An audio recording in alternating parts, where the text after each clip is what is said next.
Everyone, please take your seats. We're going to get started.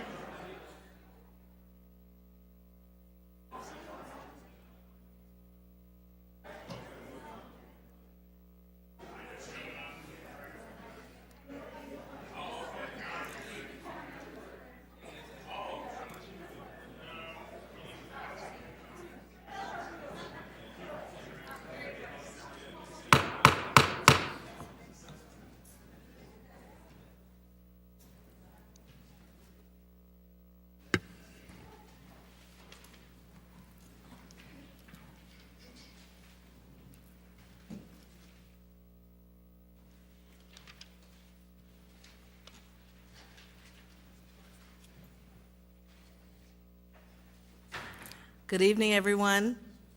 It is Tuesday, March 28th, 2023. I'd like to call the meeting of the Peoria City Council to order. I'd also like to welcome everyone in our council chambers and everyone who's watching our City Council meeting on WCBU and the audience watching on cable channel 22. Madam Clerk, the council mics are open. Please call the roll. Mayor Ali. Present. Councilmember Allen. Present. Councilmember Sear. Here. Councilmember Graham. Councilmember Jackson. Here. Councilmember Jensen. Councilmember Kelly. Here. Councilmember Euler. Councilmember Riggenbach. Councilmember Ruckriegel. And Councilmember Velpula. Present. We have a quorum present, Madam Mayor. Great. Thank you, Madam Clerk. It is with great sadness that we observe the recent passing of Timothy J. Newland. Tim replaced then Councilman Ryan Spain for several months as an appointed member of the Peoria City Council in 2017. During that time, Tim served passionately and productively. Tim was an accomplished attorney, a loving husband, a dedicated father and grandfather, and a devout man of faith. He was also a great friend to many, yours truly included, and a very respected community volunteer. As we take a moment of silence, I'd like for you to keep Tim, his wife, Lori, and their family in your thoughts and prayers. Tim Newland, take your rest, and thank you for your service.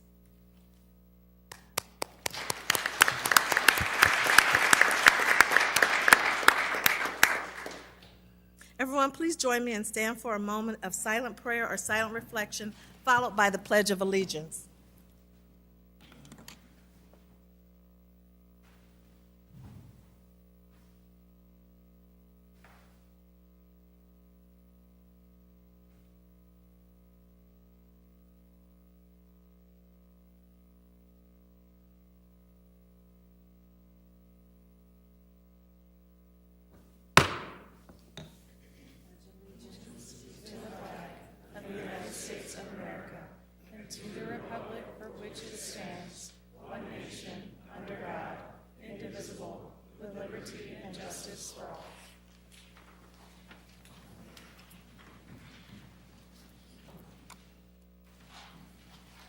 Madam Clerk?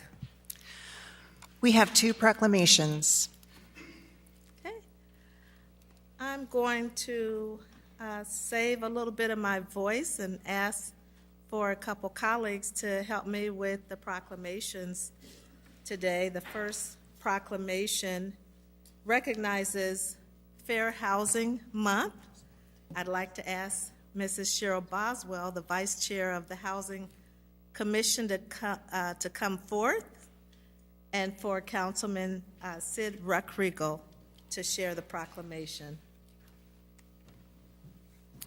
Boswell, welcome.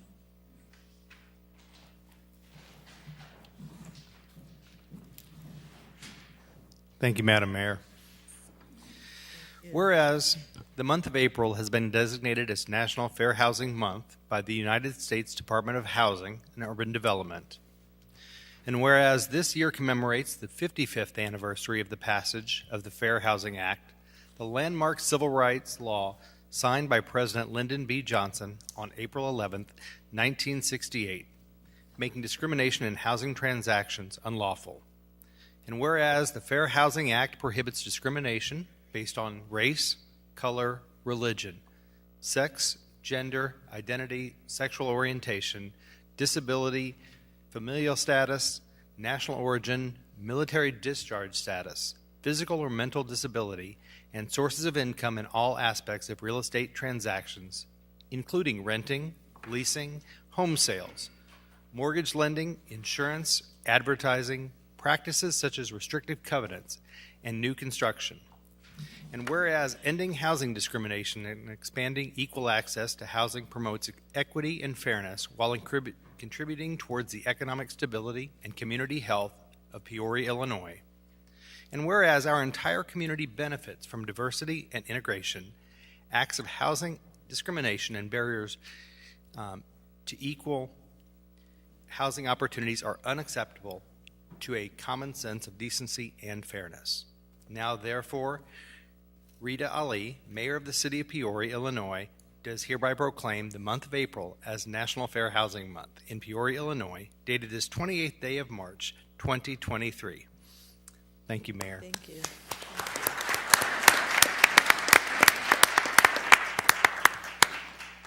Mayor Ali, City Council members, City staff, thank you very much for recognizing the importance of Fair Housing Month and by issuing this proclamation. Again, my name is Cheryl Boswell, and I'm Vice Chair of the Housing Commission. And if there are any commission members in the audience, or say, I invite you just to wave and say hello. Thank you.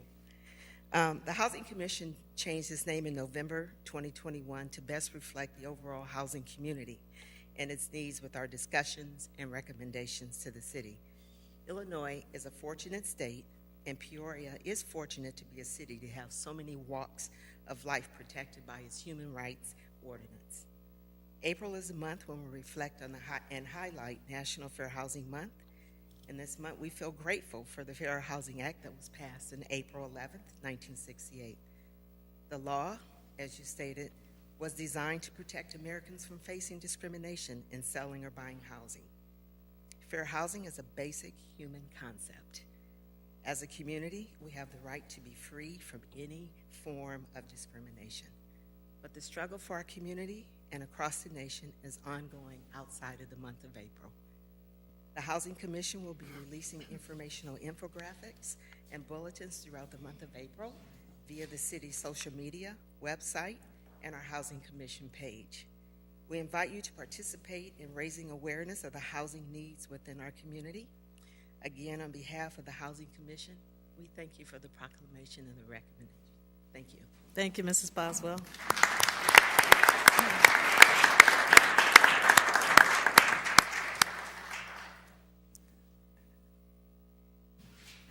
Our next proclamation recognizes Childhood Abuse Prevention Month, and we have Stephanie Johnson, the Director of Administrative Operations of the Pediatric Resource Center and Child Abuse Pediatrics, as well as Jason Killian, the PCR Board President. Welcome. Is Jason also here?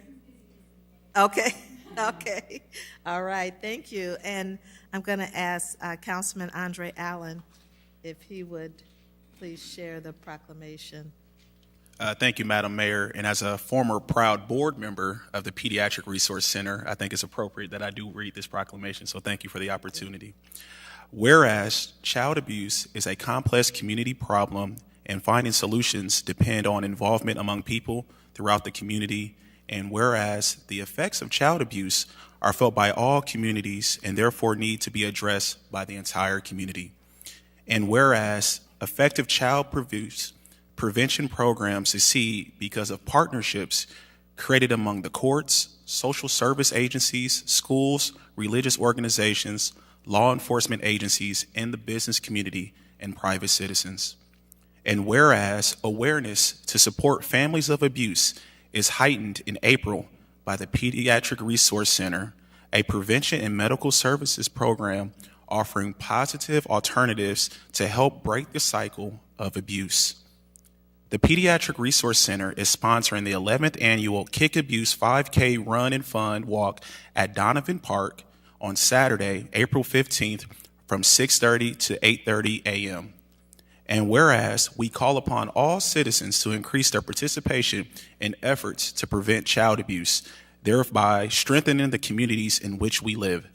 Now, therefore, Rita Ali, Mayor of the City of Peoria, Illinois, do hereby recognize April 2023 as Child Abuse Prevention Month in Peoria, Illinois, dated this day, the 28th day of March 2023 AD. Thank you.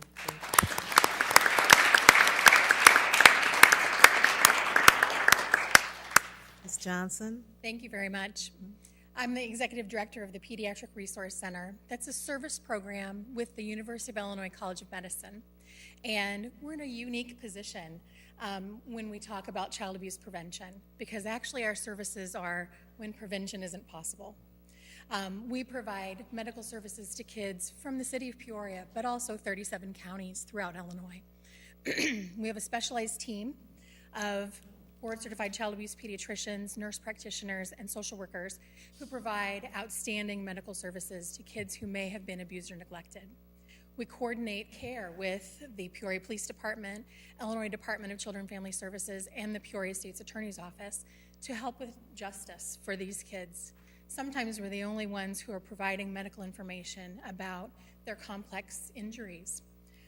We take Child Abuse Prevention Month very seriously, and we coordinate with other organizations within the community, and would really like to encourage you to look around in April for all of the different opportunities to highlight Child Abuse Prevention Month.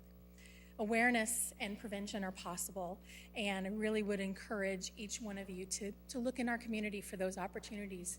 I always say child abuse prevention, April and always. We'd love to work ourselves out of a job. Too busy. Thank you. Thank you, Ms. Johnson.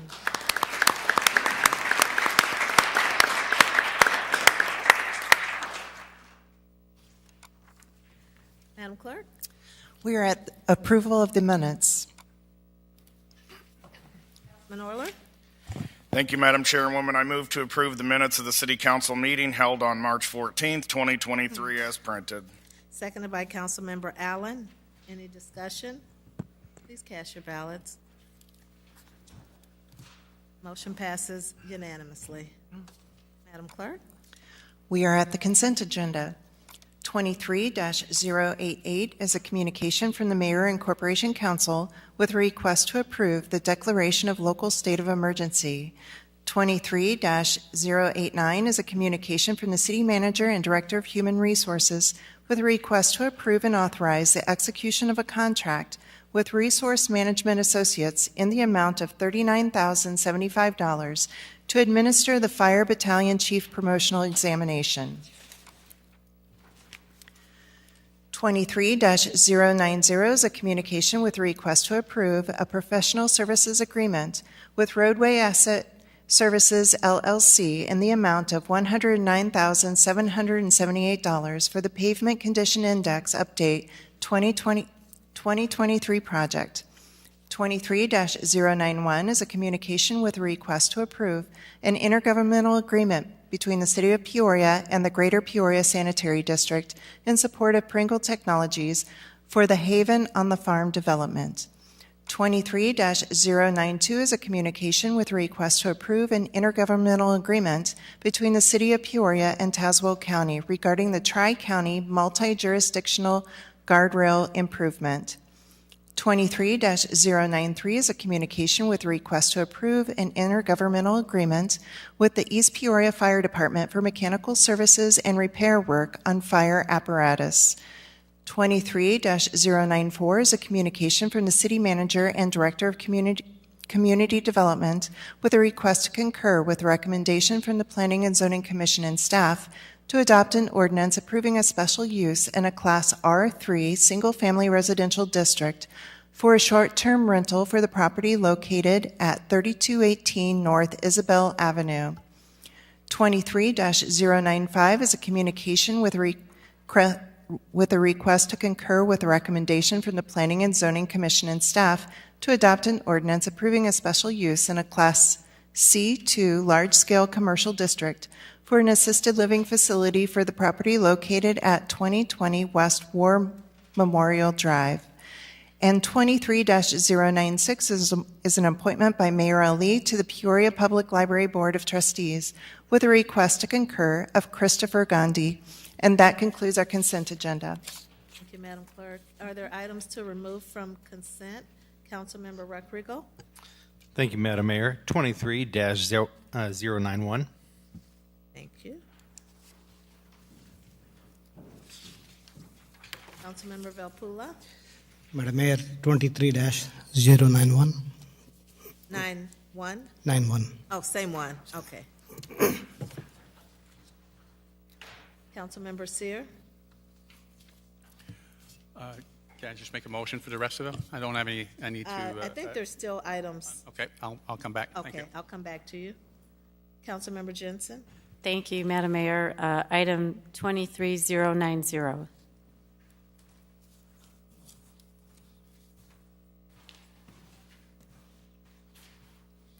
Are there other items to remove? Councilmember Seer? Thank you, Madam Mayor. Move to approve the balance of these projects. Seconded by Councilmember Rodrigo. Any other discussion? Please cast your ballots. Motion passes unanimously. Madam Clerk?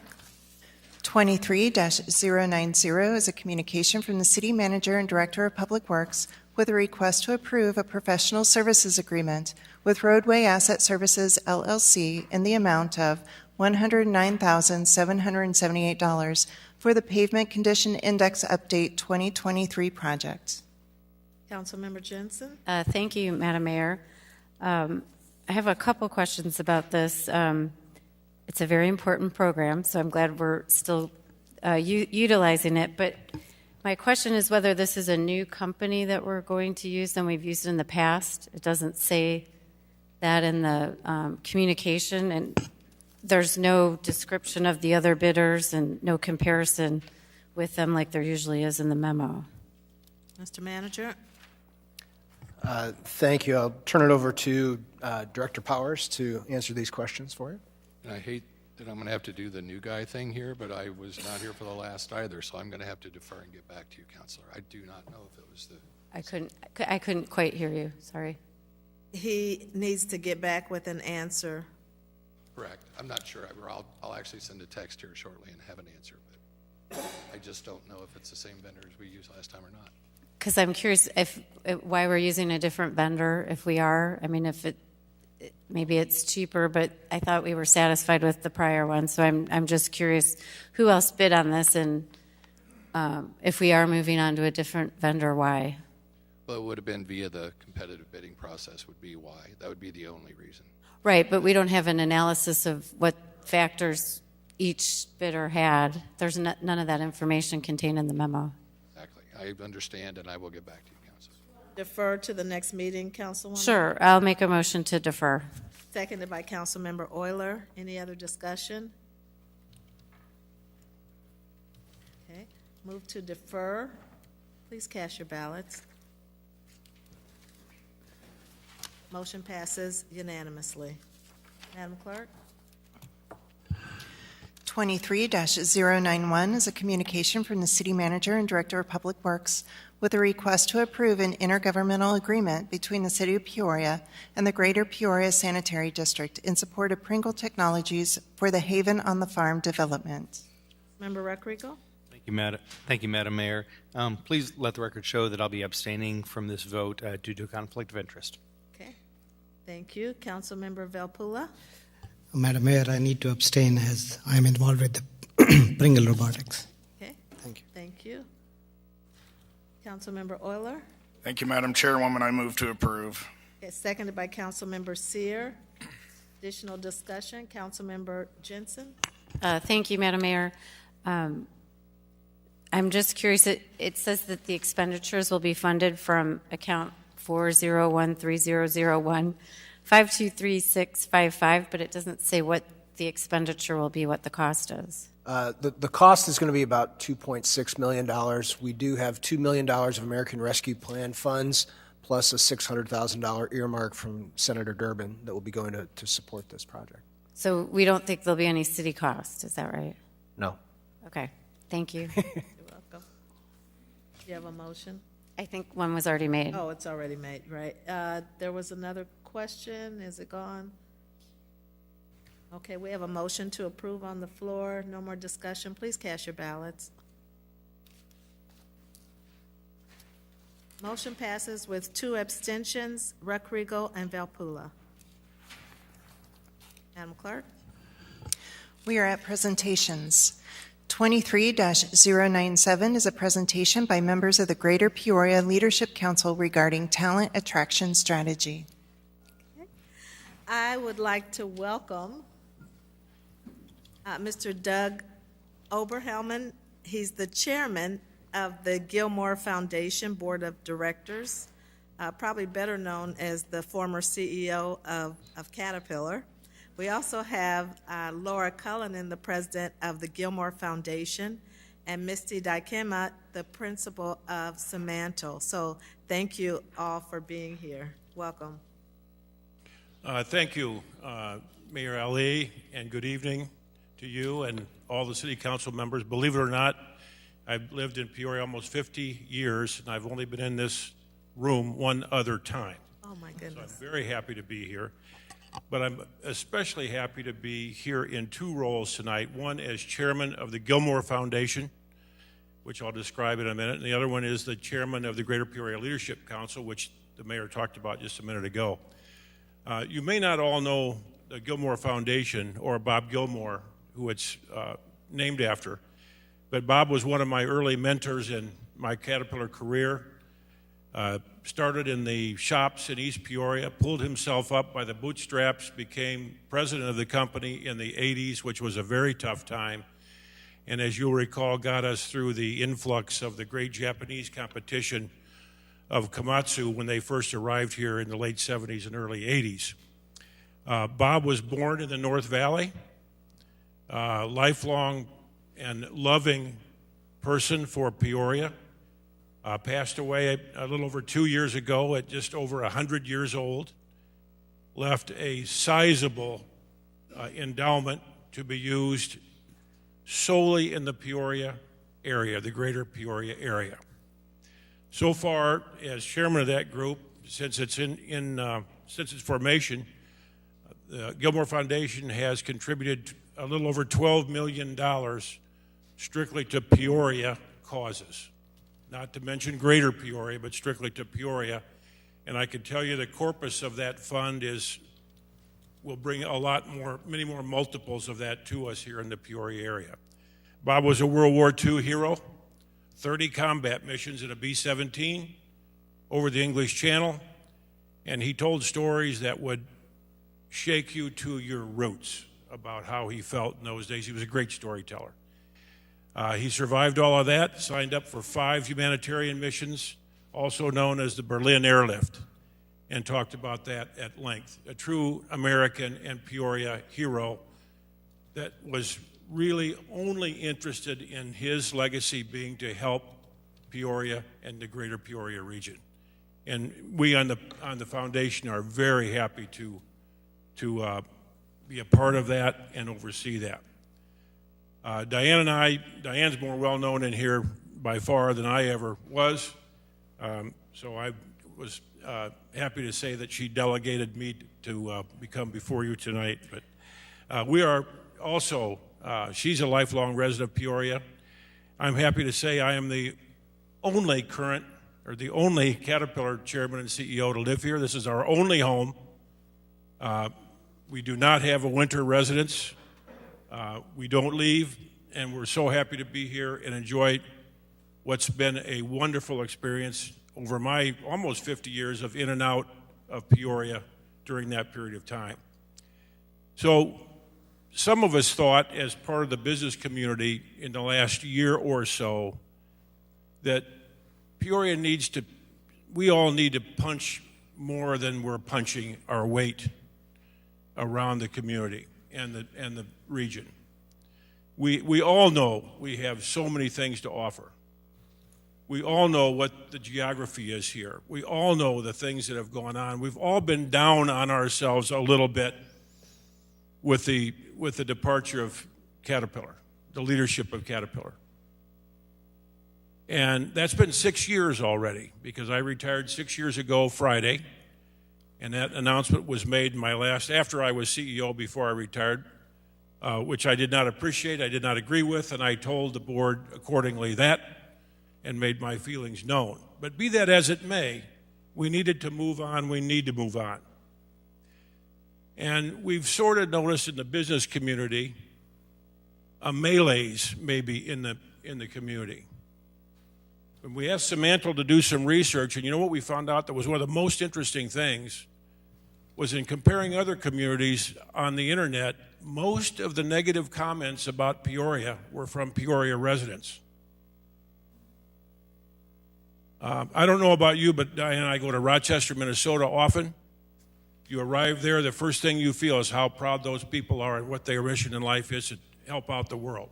They are all on the same page about what they wanted to do. So the business community, and I'm going to say the proxy of the business community directly behind me, and we've had an amazing group to come together to say, what do we need to do as a business community to step up, make ourselves known, what we think we can do to help and make greater Peoria a better place to be. I would point out a couple of things here that I think are very significant.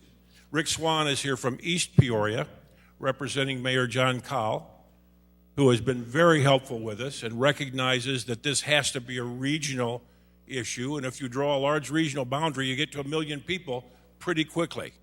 That's a lot different than the Peoria website that says we're 100,000 people, for example, among other things. We have both CEOs from OSF and Unity Point on our team. And we've had them in the same room multiple times, all trying to get to one thing, and that's unify our voices on how can we kind of talk to Peoria and all of you and others on things we can do, what we can do to punch above our weight. And there's others here. The educators are with us. Just everyone has really been helpful. I'm going to say the vast majority of private employment in the greater Peoria area. Pekin Insurance, East Peoria interests.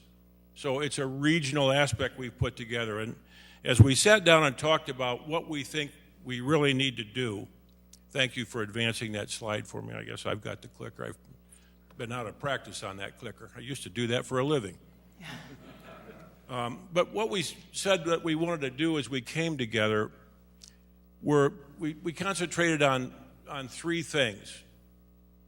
And these are shared by everyone, there's no question. But the number one thing this group is challenged with today is attracting and retaining talent. You probably all know, but there are thousands of white-collar job openings in the greater Peoria area today. Thousands. The hospitals alone have thousands. You talk to every one of our CEOs that are here that represent these businesses, they are challenged every day with attracting talent to come to Peoria. Once they get here, it's a lot easier to keep them, and they like it here, as we all do. The second thing we found as we got into it was this thing I mentioned maybe a little bit, is our brand needs uplifted.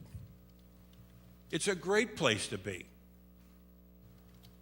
And the third thing was a positive thing that I did mention is a positive Peoria campaign. So we all got together, we raised, this group and others behind us raised over $1.5 million to this effort, if you'd back up one, Misty, and have incorporated really what I would call the big five groups already involved in sharing some of these things and doing a lot of this already. And they've been very helpful with this and are on board and going forward. So what I'm going to do is turn this over to Missy to give you a little more teaser about the things that we think we can do. But the idea being is we think we can do better. We've got to act quickly. We're competing every day with, not with San Francisco, not with New York, but with Rockford, with Moline, with Champaign, with Bloomington, with Madison, with St. Louis. That's our regional draw. And we've got great things to offer, my God, over Bloomington, Illinois, and others. Let's sell them. And so what we put together with Simantel is a program that we'll unveil April 20th to the community, and all of you are invited. And I think you'll see kind of what we're talking about to give our employers some help. They can recruit for their company. They have a heck of a time recruiting for Peoria. So we can hopefully bridge that gap. So I'll let Misty talk about that a little bit and share some of those details, and then we'll have time for a few questions at the end. Hello, everyone. My name is Misty Dykema. I'm one of the principals and owners of Simantel. We're a marketing firm here in town. And as Doug mentioned, I've been honored to be at the center of this with all of these great business leaders, really driving the future of Peoria. So what Doug didn't mention is that we have established the Greater Peoria Leadership Council. You may hear us say GPLC. Many of the members of that group are here today. And the intent of that organization is really just to collaborate with all of the civic organizations that exist today and really lean in from the business community to provide those priorities, that strategic guidance, and that funding. So it's been a great group to be a part of. And as mentioned, our primary focus right now is bringing top-level, senior executive-level talent to the region. As Doug mentioned, we did a lot of research. We have upwards of 70 positions. Even with the handful of organizations that we've interviewed to date, we hope more jump on board. But there was a recognition by the business community that we have great jobs here, but we need help selling the power of Peoria. So we're really looking at this as a full-scale initiative we're calling Choose Greater Peoria. We are targeting C-suite and senior professional talent. If you look at your slides, you can see that we have some demographics there in terms of salary and age range we're targeting. But probably more importantly is the research we did about their mindset. They really want quality of life outside of work. And that really applies to sort of any generation, right? And we think that we have a ton here in Peoria to offer. The challenge is the HR leaders themselves are claiming they can't do it on their own. There's not enough funding with any individual organization or not enough resources. But if we all come together and help all ships rise, we can really cut down the amount of time it takes to get that talent here, the amount of cost that it takes, and really just sort of fill the pipeline more quickly. And we believe if we can bring talent here, we can bring business here. So we think this is the right place to start. And I want to also acknowledge this wouldn't have happened without the efforts of the civic organizations kicking off GP 2030. We really sort of used that as a pilot and used that as fuel to drive this campaign forward. The campaign will launch in 2 phases. The first phase is what we're calling our Live Greater awareness campaign. That will take place in May and through July. You're going to see a lot of really strong, powerful branding for Choose Greater Peoria. And then that will transition into testimonial campaign later in the summer and into the fall. We're asking leaders in this community to step up and talk about their experience here, or folks who have moved here to talk about how great that experience has been. So we're going to be doing videos, we're going to be doing digital media. We are building a Choose Greater Peoria website. We've actually sunset some of the websites that weren't functioning as well, and we've been working with the civic organizations to make sure that's a powerful handoff. We're also building a nurture campaign to make sure that anybody says that they want information about Peoria, we can keep in touch with them. I'll end by noting that we're really working with HR leaders as our customer. We're providing them all the tools they need if they get those candidates in the pipeline to communicate with them effectively. That will all be available on the website and handed out on that April 20th date. And finally, kind of a fun thing, as I mentioned, we're using a series of ambassadors to talk about Peoria. So we're working right now to actively identify those individuals within the key industries that we're targeting. How will we work together? We want to underscore this piece. This is a collaborative effort. We have the business community collaborating, we have the civic organizations collaborating, and we want to grow the tent. We want to have as many groups and individuals collaborating here because we need help and we need a unified front. We're building a movement here, and there's a lot of positive energy behind that. So we're working with the Peoria Area Chamber. That's our main point of contact. They're helping us make this campaign visible with over 75 of their annual events. and they're helping us roll out with their members, so helping us encourage the adoption of the branding and message. Discover Peoria is also a partner. They're sharing regional content, video, and photography. The EDC is a partner, and they're working with us on alignment with their jobs board and on industry clusters. Holding ourselves accountable, I'd like to underscore this piece as well. We've taken strategy and direction from the business community, and the number one thing that we have come up with together is we will hold ourselves accountable. We have GPLC oversight with regular reports and monthly meetings. We've developed a KPI scorecard tracking candidate leads and high-level business outcomes. We have a lead tracker, which is a tool for HR professionals to report candidate status. And finally, we've built a model which incorporates a lead representative, and that's an actual human being. That's a person that will live within Samantle and with Gilmore, and they'll help HR professionals to maintain the database and close the feedback loop. I'll give it to Misty to close. So we'll end just quickly summarizing the timeline. We are well underway in asset development. We are on target to launch our website May 1st. We are going to do a community event on April 20th to make sure that the entire community, regional stakeholders are aware, the media, and everyone get really excited to know how they can get involved and do their part. And as I mentioned, the phase 1 will launch through the summer, and we'll pick up with that testimonial campaign in the fall. So thank you. We'll open it up for questions. Well, thank you very much. I would like to add that this campaign started as a conversation about 6 months ago, and it's been taking a very aggressive approach and a very fast timeline. So I'm just really pleased to see all the development that has taken place since, September of last year, and I've been pleased to be a part of this process. Thank you, Mayor. We would recognize that, but we're frustrated it's taking so long.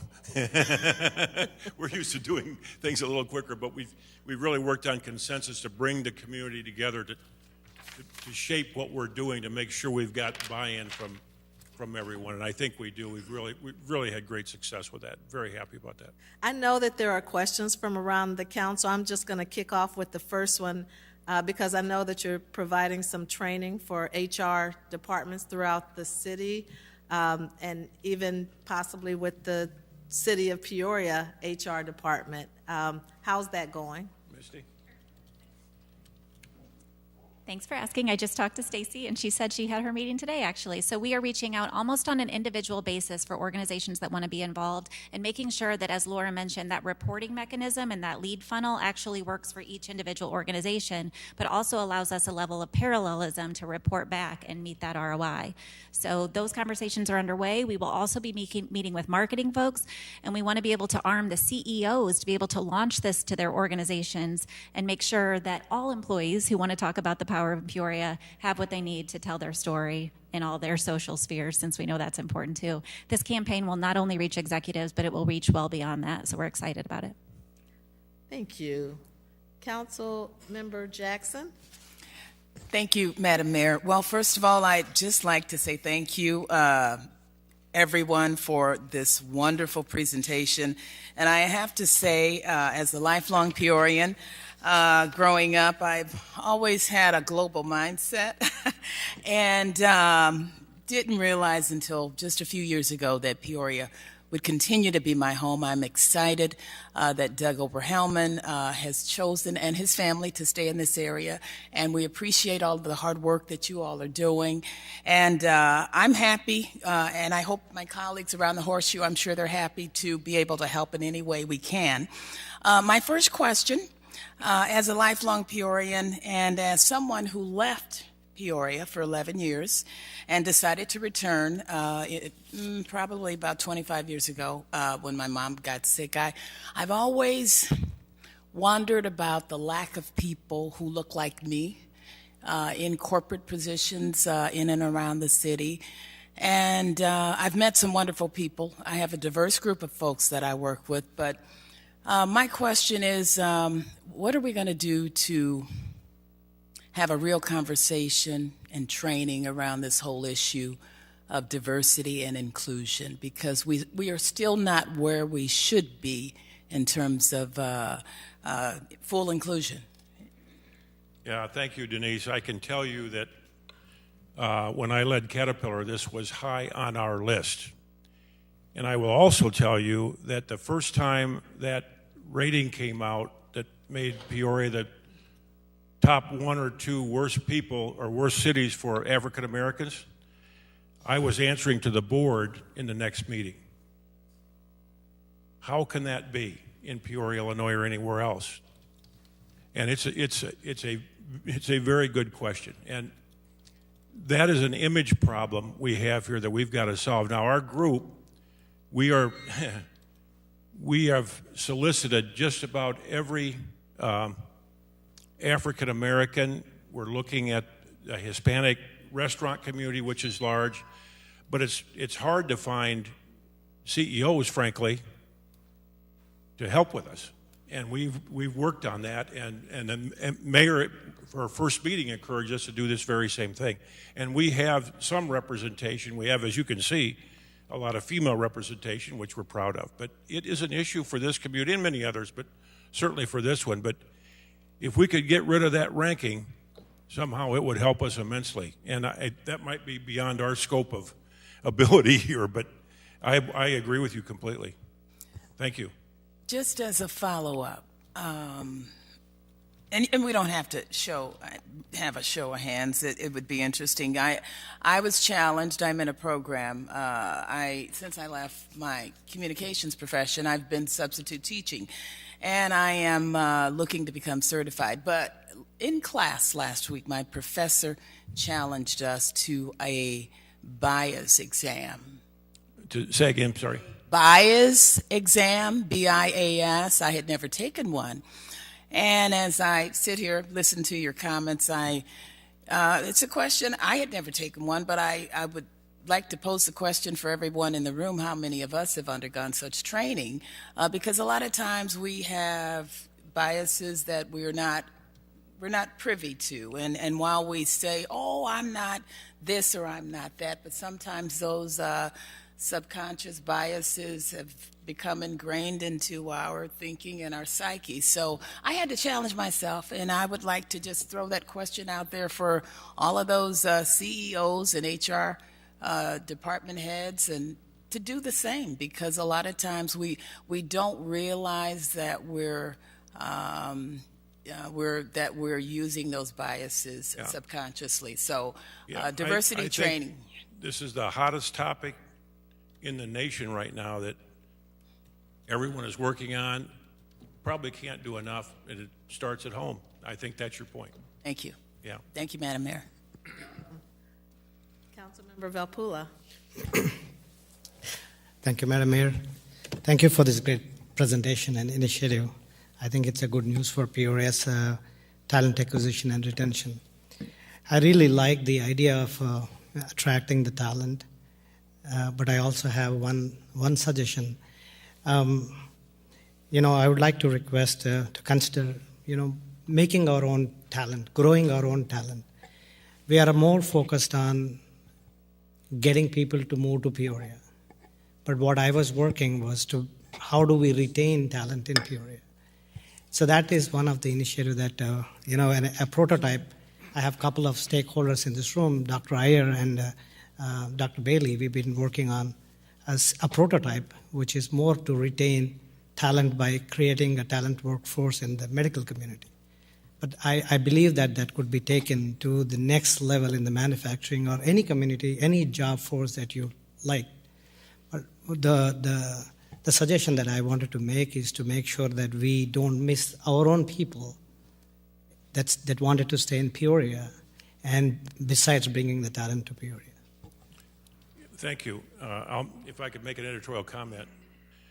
We have one of the, I think, nearly unparalleled jewels in this community, and that's Illinois Central College. That Diane and I have had personal knowledge with. We backed the diesel training program over there for years. It's 100% placement. And I've also learned as a part of this process, which I did not know, that the jewel we all talk so badly about is right under our noses, and that's District 150. To hear Steve Standiford, the president of Bradley University, talk about his experience with his two daughters in District 150 will bring tears to your eyes. And we don't hear that part at all. And why is that? I don't know. But we need it. That's part of the image I think that we have to work on. And to have Steve talk about it, have Chris Riddles talk about it, who moved here with children that absolutely love 150 and some of the programs they have. 150, I'm sure, has all kinds of problems. But these are the things we need to talk about. The bad things will get talked about. The good things need focus. So I couldn't agree more with you. And I think over time, if that can happen, a lot of that talent would stay here. Because there's, like I say, thousands of job openings today that we need to fill. This group behind me needs to fill, and others. Thank you. Thank you. Thank you, Madam Mayor. Thank you, Councilman. Councilmember Allen? Thank you, Madam Mayor. This is just an excellent example of collaboration over competition as we move forward to achieve this goal of talent acquisition and attraction for our region. When you look around the cities in America that are growing, they're doing this well, so we appreciate the investment that is happening here. As a board member of the Peoria Area Chamber of Commerce, I witnessed the genesis of this work as we launched the GP 2030 initiative about a year ago with the Chamber and the EDC and the CEO Council and various other community partners here in our area.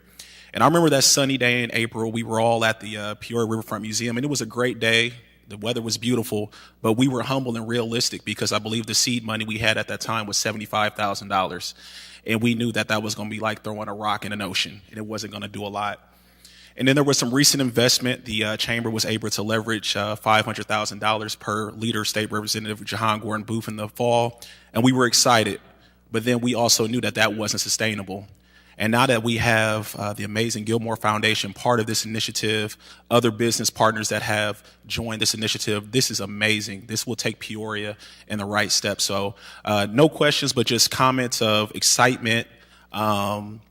I'm like you. I'm excited. I'm ready to get to work. I wish it didn't take as much, but sometimes a good thing takes a little while. So thank you all so much for your effort, and we look forward to seeing what great talent comes to Peoria, and then also, too, how we can retain talent as well.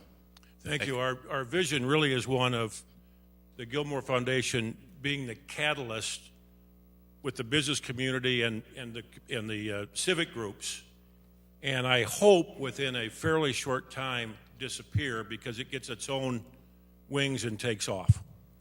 And at that time, we will know we're where we want to be. So that's sort of the end game for Gilmore, the beginning maybe of the good things to come. But this group behind me and our leadership council couldn't be more loud and more aggressive on this point.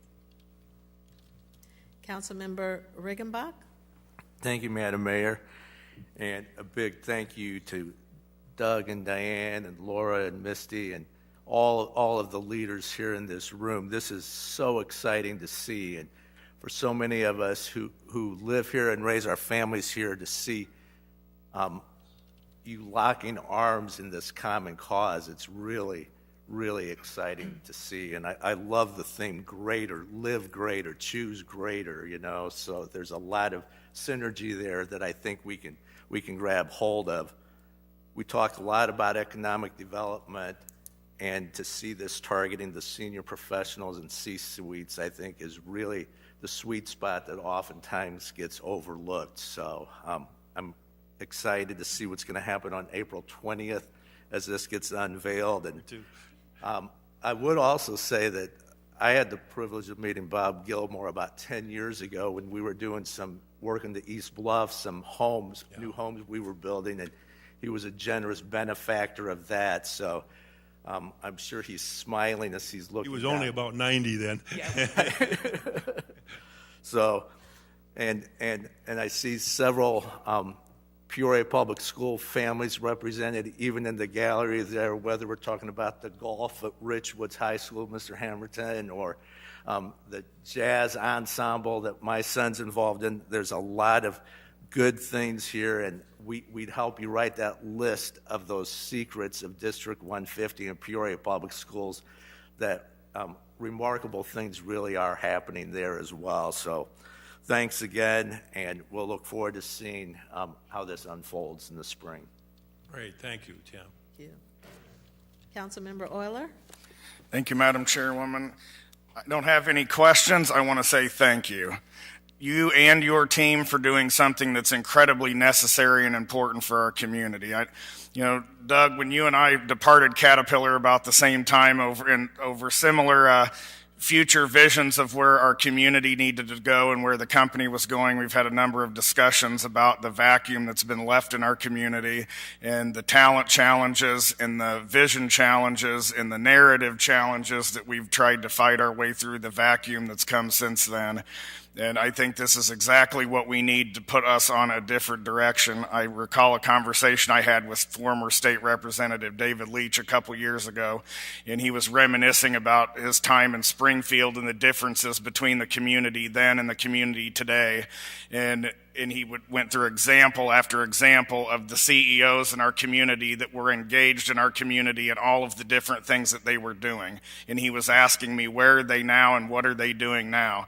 This is completely what we've been waiting for. It's what we need. It's what got me partially into public service, is wanting to drive this community somewhere, to see action happen, to see us grow our business community so that we can turn ourselves back into an economic engine. So thank you and your team for the millions of dollars that this is going to bring to our community and the long-time commitment that these CEOs will give us in the future. Thank you.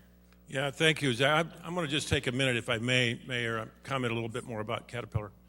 On our committee is Henry Vickery, who is probably the jewel between us and the company. I have good relations with my successor at Caterpillar, but Henry's the glue here that holds it together, and he's been part and parcel with us all the way through. While Caterpillar moved its headquarters twice in the last 6 years, there are still 12 or 13,000 people in this community that do great things every day. And these are scientists, these are PhDs, these are lawyers, these are CPAs, foundry workers in Mapleton. I could go on. But there's 12,000 families still employed here that have been untouched by the move of the headquarters. And everywhere I go, on every civic organization or charitable organization, there's some great Caterpillar people pulling their weight. And sometimes I think the baby got thrown out with the bathwater. The baby went to Chicago and then Texas, and the bathwater here is still rising so nicely with all the good talent that are still with us doing great things with our charitable organization. So I want to recognize that. I especially want to recognize Henry, who's obviously in the first couple of years had a pretty rough go putting his finger in all the holes in the dike, but he's been so great with us in representing Caterpillar, as you would expect a Caterpillar executive to do. Thank you, Zach. Thank you, Mayor. Councilmember Jensen? Thank you, Madam Mayor. I just want to thank you, Doug, and it's just awesome to see all of you here and to have this report. I'm not a native Peorian, but I moved here 28 years ago, and I've loved being here. I love Peoria. Your focus on the quality of life issues is so important. I mean, moving here as a 25-year-old, and my husband's from Michigan, not from here. We bought an old house on Moss Avenue that we never would have been able to afford, and we're still there. It's been an incredible place to raise our two sons. We were both busy lawyers. I was on the city council, but I never missed a soccer game. I never missed a Scholastic Bowl tournament or a violin concert, because you can do that in Peoria and work full-time and be involved in the community. I think that it's so important to focus on that, and that's what people in their mid to late 20s, that's what they start to realize. So I've always said maybe we should do a little campaign, come back to Peoria, to also all those kids, that leave, go away to college, do some things. But when they're ready to raise a family, this is the best place to do it. So it's good to hear that all reinforced. I'll put in another good word for Peoria Public Schools. Both our boys are graduates of Richwoods High School. The IB program is fantastic, and it's such an asset for Peoria. We're the only downstate, I think, city in Illinois, the only city outside of Chicago that has a program, an IB program in its high school. And when kids are applying to colleges, it's very good for them to have been in an IB program. So my kids are thriving in college, and I thank Peoria Public Schools for that. And one other thing, don't forget the arts community, because that's thriving here. I see one of my neighbors here on Moss Avenue, and he knows we've had a lot of people just in the last 3 or 4 years move to our neighborhood that aren't from Peoria. They're artists, and they've heard that this is a good place. You can actually afford to live and be an artist and not do another job. And it's a thriving community, and I'm just so excited that you guys are here to help push this forward. So thank you. Thank you. I know that Dr. Karat listens to all these council meetings, so she's smiling, hearing all the good things about Peoria Public Schools, and she's a part of this initiative as well. Councilmember Ruckriegel? Thank you, Madam Mayor. And Doug, thank you for your and Diane's involvement. Thank you to the Gilmore Foundation, and thank you for the Greater Peoria Leadership Council on bringing this all together. A couple of things that you said really stuck out. One thing, I've spent a lot of time in Rochester, and I know that feeling you're talking about. They all, whether it be the person who is running the Uber or cab, to the person at the restaurant or the hotel or the hospital, they are all know that they're part of a system to welcome you. Same things that happens in Charlotte, North Carolina. It seems like every time you're there, you're feeling that same thing. Yeah. And we have just as great of things to be able to tout about here. Recently talking to somebody over the past couple of months about why their business should be here versus where they were looking at.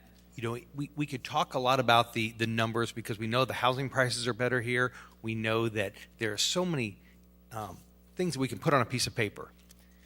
And then when we started talking about the feeling of what it is at Peoria, what Peoria can offer, that I think is what really could seal the deal, and he felt that as well.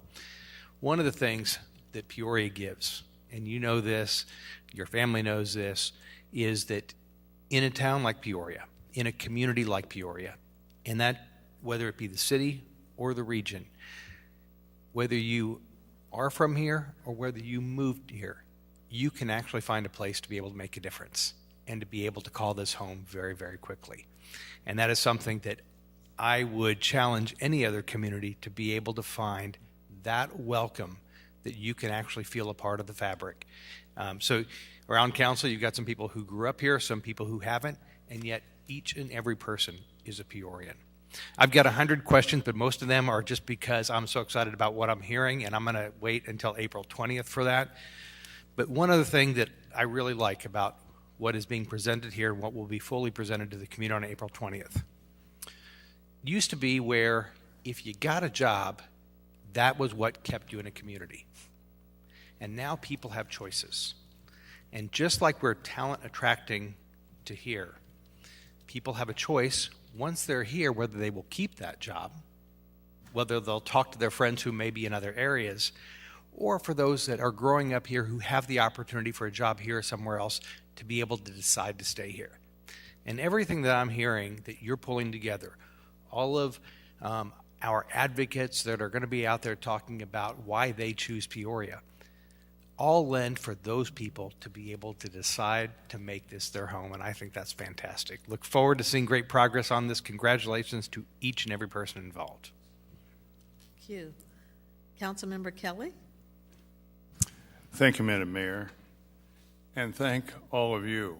I am very, very excited about this initiative, especially about the innovation, the creativity of the ideas coming forth.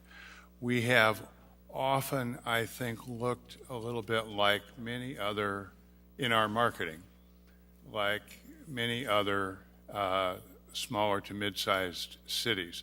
I think this initiative stands out. This is such a great community. I spent my entire career working for companies whose headquarters were in New York.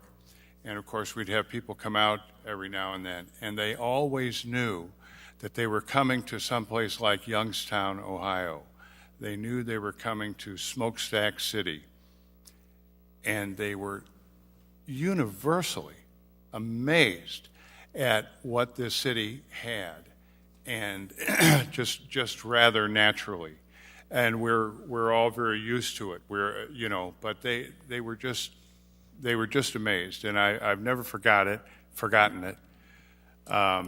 We can always do better, of course, but I'm just thrilled with the direction we're going. I'm thrilled with the leadership. I think great things are going to come out of this, and thank you very much.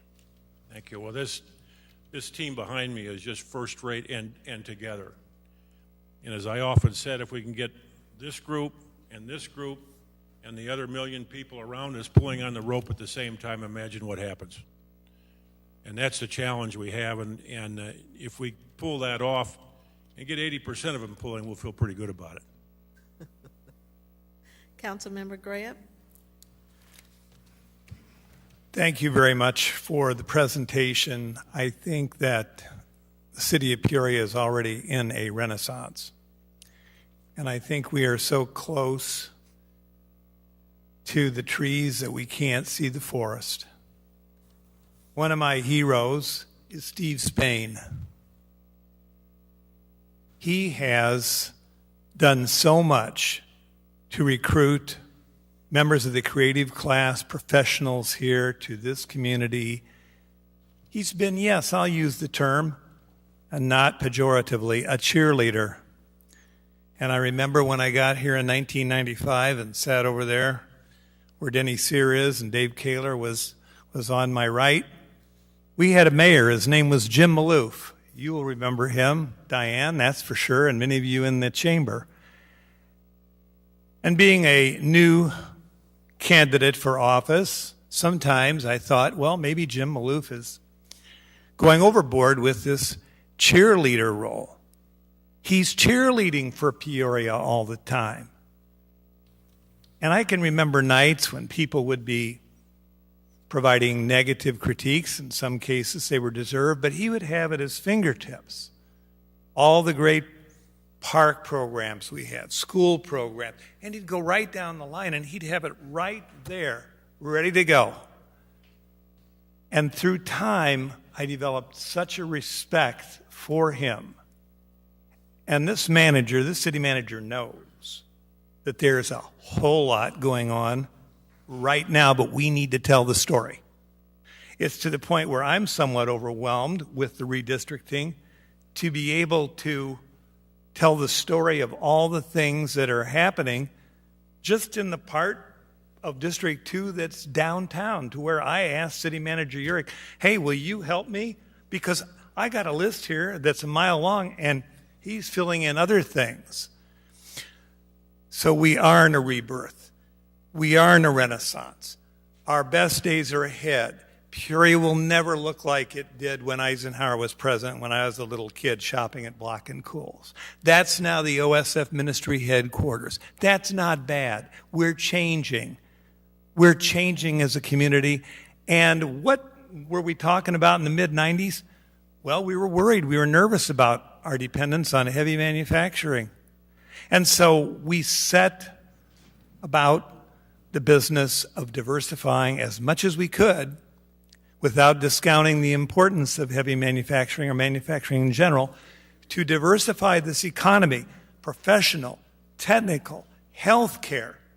Just a stone's throw from where we are right now, over $3 billion has been spent just by our hospitals. We have a cancer center that's going to have the proton beam that's going to increase cure rates for cancer.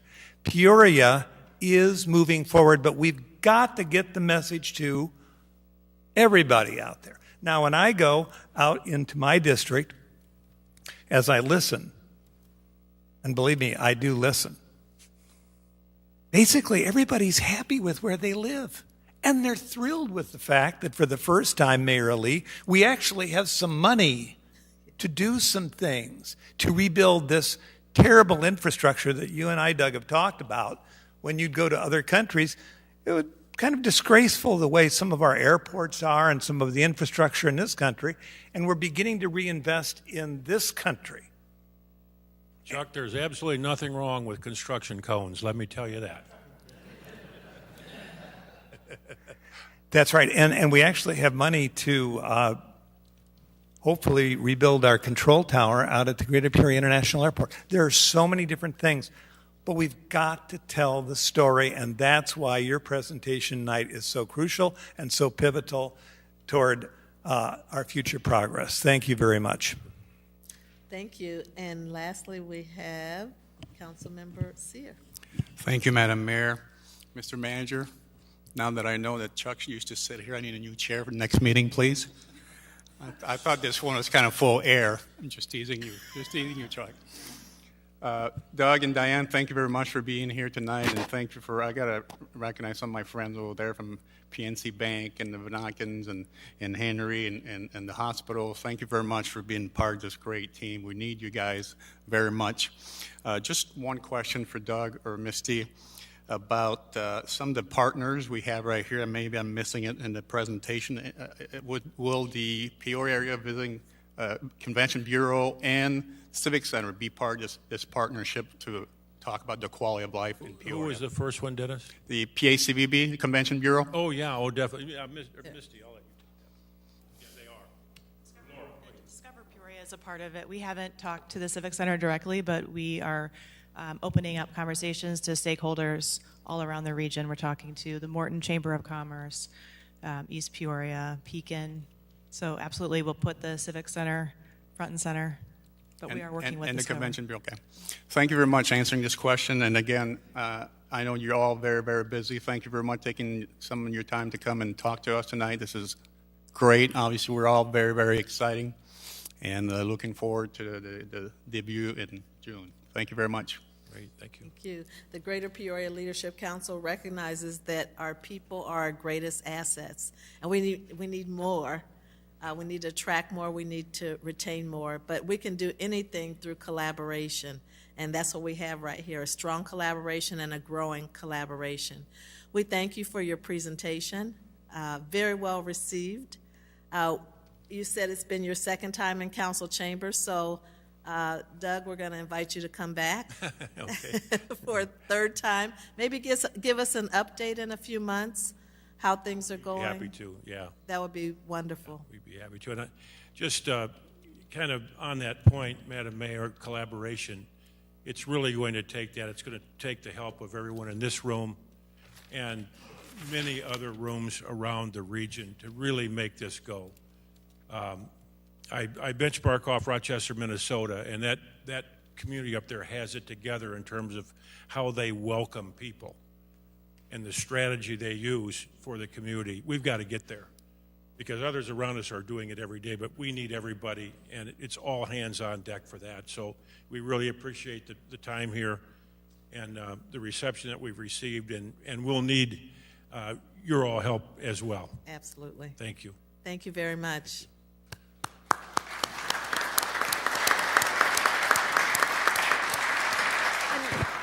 We are going to ask for a motion to receive and file, but because it's rare that we get so many CEOs in our council chambers for a meeting like this, if you have time, I think our next presentation is scheduled for 20 or 30 minutes. If you have time, the next presentation is equally as important in terms of talking about racial justice and equity. Our commission will make a presentation. If you're able to stay, we invite you to stay and to hear part of that presentation. Thank you.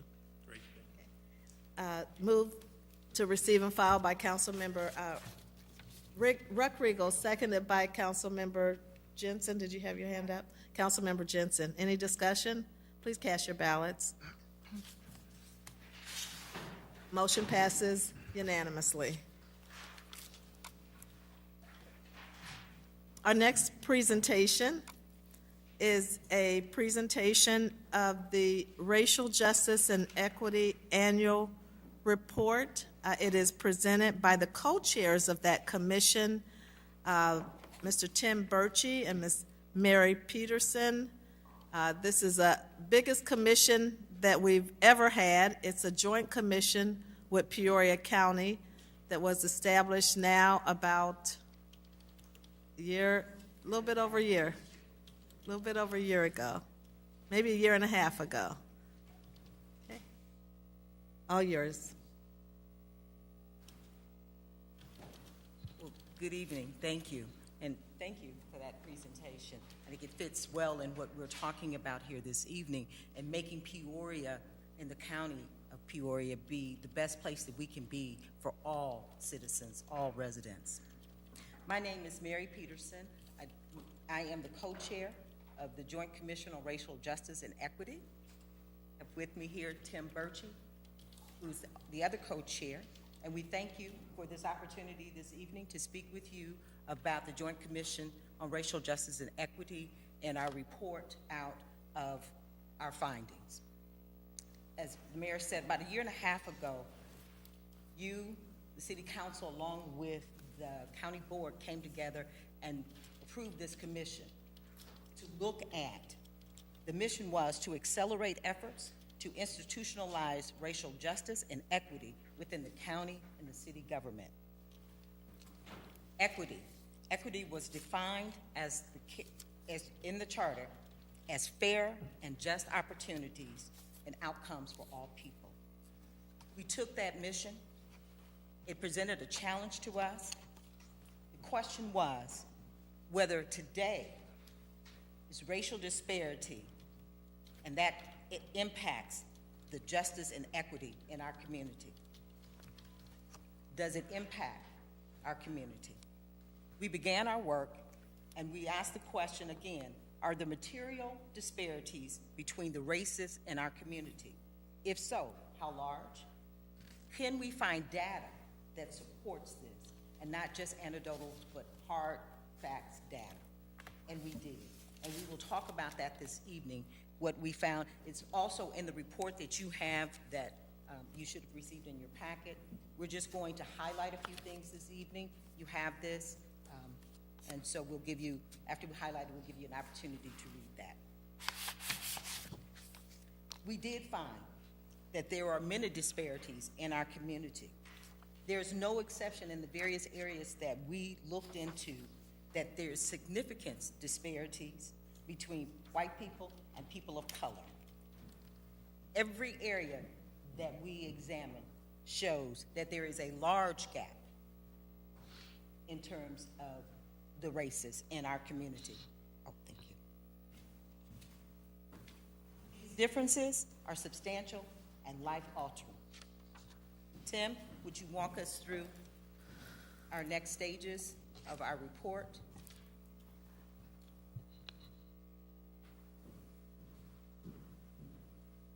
He told me I need to turn it on. All right. Good evening. So as we went about our work that you assigned to us through the charter of the commission, one of the first questions we addressed was how are we going to address all of the issues which you've challenged us with? And we adopted a four-stage work plan, and we're here tonight to talk to you about and present to you the results of the first stage of our work plan. That four-stage work plan is essentially this, and it's really, for anyone who's in business, it's a very common sense approach that we all take in business. Number one, to create a baseline of where we stand as a community in respect to racial disparity. Does it exist? How does it exist? And to what extent does it exist? And in fact, some of you challenged us at a recent meeting to say, is there really disparity in this community? Tell us about that disparity. And this report addresses that. Item 2, phase 2, is to develop strategic plans that address areas of material disparity in races in our community. The third phase is to create implementation plans around those strategic plans. And then the fourth, of course, is to implement those implementation plans and to monitor their success and to refine them as might be necessary. So we haven't set a time frame for each of these. The first phase took us about a year and a half. Our goal during the second year is to address the strategic plans. We're here again tonight to talk about this first phase, the creation of the baseline. Now, it would be easy for us to go out and take anecdotes from the community about this or that. And those anecdotes are important because they reflect life experiences.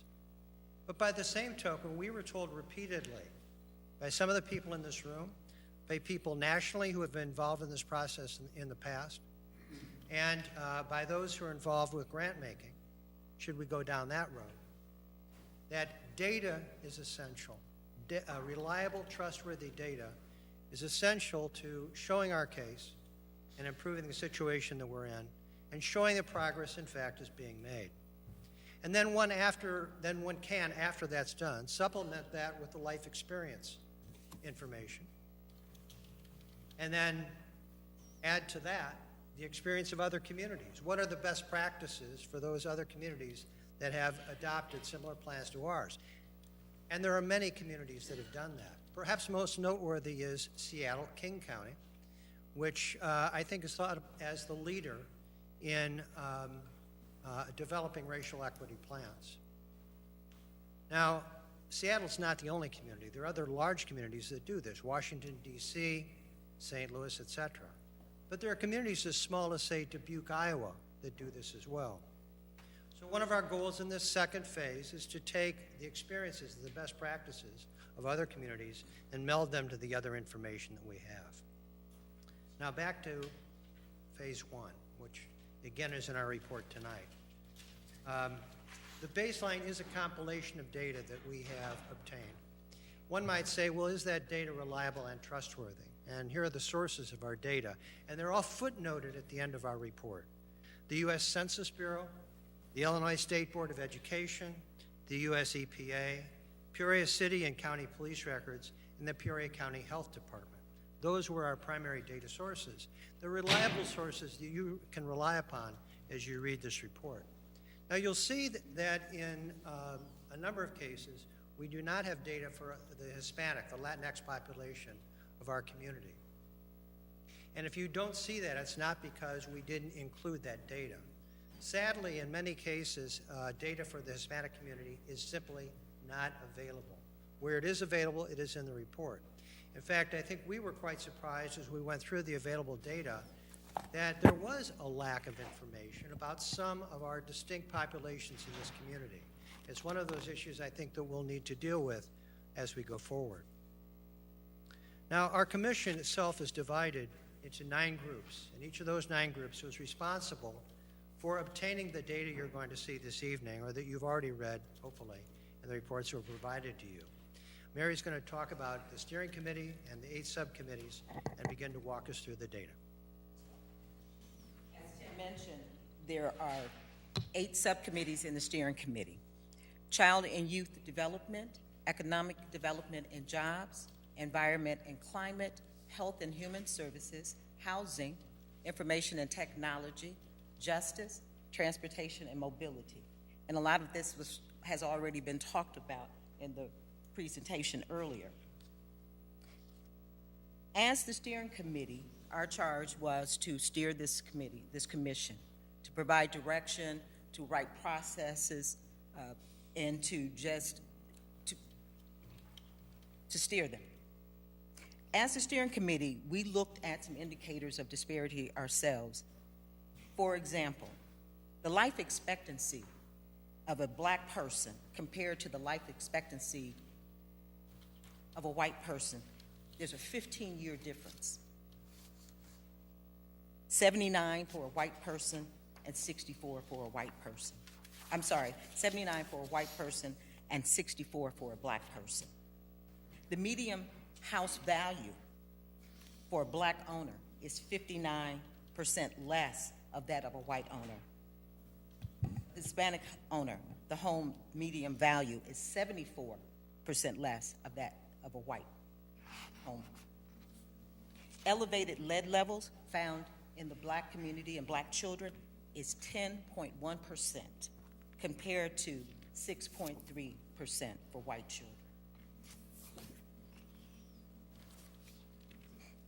And yes, I am a product of Peoria Public Schools, and Peoria Public School is a great school system.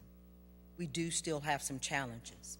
When we look at kindergarten readiness, and kindergarten readiness, when we talk about kindergarten, it's 5-year, the children are 5 years of age. There are a number of developmental domains which determine when you say ready for kindergarten, there's a number of domains that you look at that contribute to a child's ability to adapt to the classroom. Some of those domains are physical, social, emotional, language, math, and cognitive skills. 64.7% of our children are not ready, are not kindergarten ready. And if you're not kindergarten ready and you don't have some of those skills, and if it's not then being enhanced, then when you start to look at third grade and you look at the English proficiency, the numbers decrease in terms of readiness. Then you go to 8th grade and you look at math, the numbers continue to decrease in some aspects and increase in others. When we think about math and English, we know that that is the cornerstone when you talk about education and in terms of being successful. High school truancy, 24.3 for white students, 59.2 for black students, and 40.9 for Latino students. Is that because they just don't want to go to school? Or are they not feeling they belong, or they're welcome, or they're not getting what it is that they need? Economic development and jobs.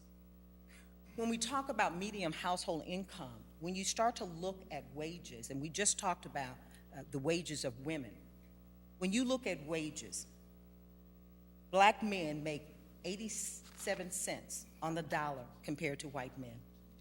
Latino men make 90 cents on the dollar compared to white men. White women make 82 cents on the dollar. Black women make 63 cents on the dollar, and Latinx women make 58 cents on the dollar. So when you start to talk about median household income and you see the difference that in the three, the black community, the Hispanic community is less than the white community by large numbers. Unemployment rate, and then families who live in poverty, those are all there. Economic, environment and climate, and you might say environment, what does that have? When we talk about environment, we're talking about Environmental Justice Index. Environmental Justice Index are a national place-based tool designed to measure the cumulative impact of the environment burdens through the lens of human health and human equity. There are 12 Environmental Justice Index, and our 0 zip codes, 61602, 03, 05, they are 90% of the national percentile, 11 out of the 12.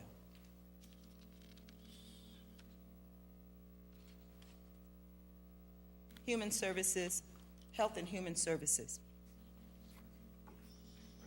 3.25 black babies, more babies die than their white counterparts.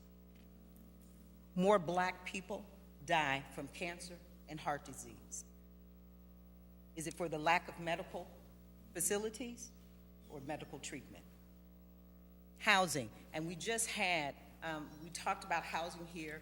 It's fair housing in the month of April. Fair housing and affordable housing and quality housing. When you talk about the ownership rate, 76.7 whites own homes, 33.2 African Americans, blacks own homes, and 64.9 have home ownership. But we talked earlier about the value of those homes being less. When we talk about rent, if you talk about budgeting, everything will tell you that 30% your home, what you pay for either rent or mortgage, should only be 30% of your income. Well, we have percentages that are higher, that are 50%. The whites, that their income is 50, their rental or their home ownership is 50% of their income is only 19.7. For blacks, it's 28.1, and for Hispanics, Latinos, it is 32.3. Tim's going to talk about the other 4 areas, the other 4 subcommittees. So the next area that we looked at was information and technology. Now, some folks may say, well, you know, the real issues here are life expectancy, issues of housing cost, housing value, etc. And we're here to say that that's not totally the case. In fact, information technology and existence in the digital world is an essential today. And if students and families aren't connected to the digital world, it impacts in a very material way their jobs and their education. And what we found was that in Peoria there is a strong correlation between digital inequity, between census tracts, with higher populations of people of color. So let me explain what we're saying here. We don't have data, and I don't think anybody has data anywhere, which looks at this from the standpoint of people of color per se. So what we did was to say, what proxy can we put in to take a look at this and make an analysis of this? So what we looked at were zip codes 02, 03, 05, which are areas primarily where people of color live. Far and away, people of color reside compared to white people in those areas. And what we found was that in those areas, a lack of digital technology or availability of technology or the expense of technology was marked. And therefore, students are suffering, and those with jobs are suffering as well. Imagine for any of us trying to get through the pandemic and not having access to the digital world. But that's the life of many of the folks living in that area. It's a critical issue, and again, simply by looking at geography here, we know that there's inequities in that area. Next is a topic area that is naturally of great interest to me as an attorney, and that is the justice system. And the problem with looking at the justice system is it is such a huge area that there are any number of statistics that we could look at in this particular arena. We took a particular approach to this, and that was to look at traffic stops and also to look at juvenile detention. And figures really are shocking. Take a look at the first bullet point here. The population of Peoria County Juvenile Detention Center is 79% black, 16% white, 5% other. What that means is that for every 5 people sent to the Juvenile Detention Center, 4 of them are black. Think what that means for their future, and think what that means for our community's future. 80% are African American. And you look at the third bullet point. In 2021, Peoria police arrested 387 black juveniles and 35 white juveniles. Disparity in our community. And then the middle point, black drivers comprise 61% of the traffic stops in the city of Peoria, despite blacks being only 27% of the population. Now you could say, if that number was blacks comprised 58% of the population, well, 61%, it's pretty close, or 63%. No, it's 61% of the population, 61% of the arrests and 27% of the population. That is not a coincidence. That is an instance of disparity that is clear. And as I said, we could go on in the justice system with a lot of other statistics. Let's move to transportation and mobility. Again, an issue that we might not think off the top of our heads is an issue that is important from the standpoint of disparity, but it clearly is. I encourage you to look at the third bullet point first. About 15% of Peoria households do not own an automobile. The most prevalent areas of zero-vehicle households are overwhelmingly in zip codes 02, 03, and 05. Again, we don't have data that is black versus white here, but we could look at it again using a geographical proxy because we can tell who has automobiles in what particular zip code. So 02, 03, 05, again, overwhelmingly non-white, 15% and 15% Peoria households don't own an automobile, primarily located in that area. Look then at the top bullet point. 2021 Greater Peoria Mass Transit District microtransit study shows graphically that zip codes 02, 03, 05 are very underserved by grocery stores, drugstores, and other retail outlets. And the next point, blacks are much more likely to depend upon public transportation than whites both to get to work and for general commuting. What that says to us is that the black population in Peoria is underserved with owning an automobile, and because of that, they can't get to grocery stores because they're not in their immediate area, drugstores because they're not in their immediate area, retail outlets because they're not in their exact area, and they have troubles getting to work and have to use public transportation. This is another issue of disparity. And somebody might say, well, again, what's the connection here? What's significant? But I suspect all of you know what I'm talking about. If you don't have transportation, you can't get to work. If you can't get to work, you don't have an income. If you don't have income, it's because you don't have job or education. And if you don't have a car, you can't get to the education, which is the basis of all this. So there are connections throughout all of the factors that we've talked about here today. And again, it doesn't take me to tell all of you that. I know enough of you have known you for a long time to know that you understand the connections that I'm talking about here.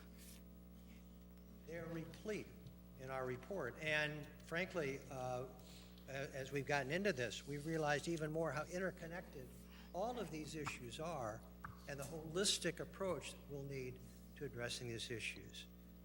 So as we look forward to next year, Mary's going to talk a bit about our next steps for 2023. So as we mentioned earlier, we have created the baseline. We are showing the picture. There are many individuals here in Peoria, Peoria County, and around in various places. They ask the question, is there racial disparity? We have the data. We're not the first. This commission is not the first to look at racial issues in Peoria County. So we're going to, and we're in the process of trying to uncover all of those various reports, other commissions, other tasks, other organizations who are tasked to look at that, and we're going to compile all of that information and make sure that it's on our website so that people will know, those who participated before, those who are participating now will know that they were heard and that that information is there. And as I said earlier, we can't know how to move forward if we don't know where we're coming from. Mm-hmm. We have to look back in order to move forward. That's Sankofa. So that will be a part of our website that's under construction.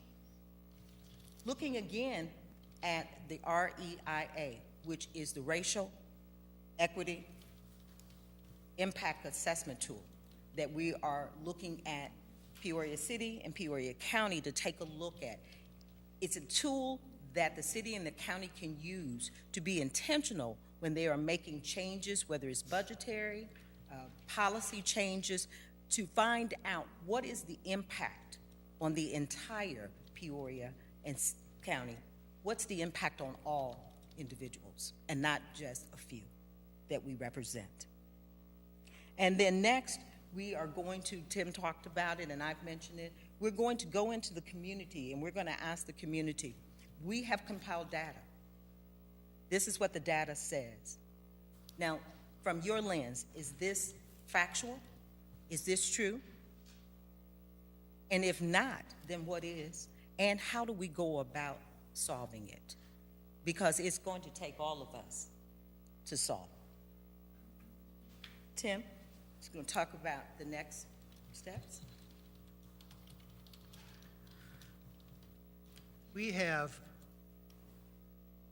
only allies in this community, no enemies. By that, what I mean is that it's important to us to reach out and hold hands with all the other people in this community who are addressing these issues, and there are many. We recognize that we will only be successful by joining in alliances with other people who are engaged in this process. We have no ego. We have no sense that we need to be the leading organization working on this. We want to work together with the community in accomplishing this, and we've already begun to reach out to other groups, from the United Way to Carver Center to Friendship House, etc. And we will continue to work with them to present a collaborative effort to the city and to you as one of our chartering agencies. And I mentioned earlier that we're going to reach out to other communities to see what they've done to address these issues. Again, that process has begun in looking at best practices. And from these, in 2023, our goal will be then to develop high-level strategic plans, and we hope that that will be accomplished by the end of the year. If you were to ask me today, what is that plan? I would say that I don't know. That is not my thing to say. That is our community's thing to say. That is our commission's thing to say.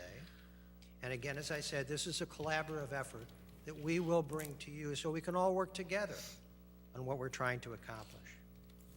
In closing, I'd like to make just a couple comments for both Mary and myself. We'd like to, first of all, thank our commission members, some of whom could be here tonight. They're all listed at the back of our report. Could you raise your hand if you're on our commission? Thank you. So first of all, thank you to them for their hard work during the last year and a half, and our expectations of them in the next couple of years. Secondly, I'd like to thank the city and county staff for their strong support throughout this process. You know, to marshal information like this isn't easy, but we have found working with Patrick and his staff and with Scott Sorrell and his staff at the county that road has been made much easier. Frankly, they're to be singled out and given great thanks for the work that they've done. Also, I'd be remiss if I didn't mention Melody Green, your DEI officer, Andre over at the county, and the work that you've provided to us too. Today we met earlier with the County Board Executive Committee, and I said something then that I want to say to each of you as City Council members, and it's simply this. We want to thank you too. You know, a report like this is not particularly flattering about our community. When you see the statistics and you have time to read through it, you'll see that it's not particularly flattering about our community. And there are other communities who would never embark upon the path that you took a year and a half ago. And if they did, they would have hidden the information. They would have hushed the information up. They would never have made it public.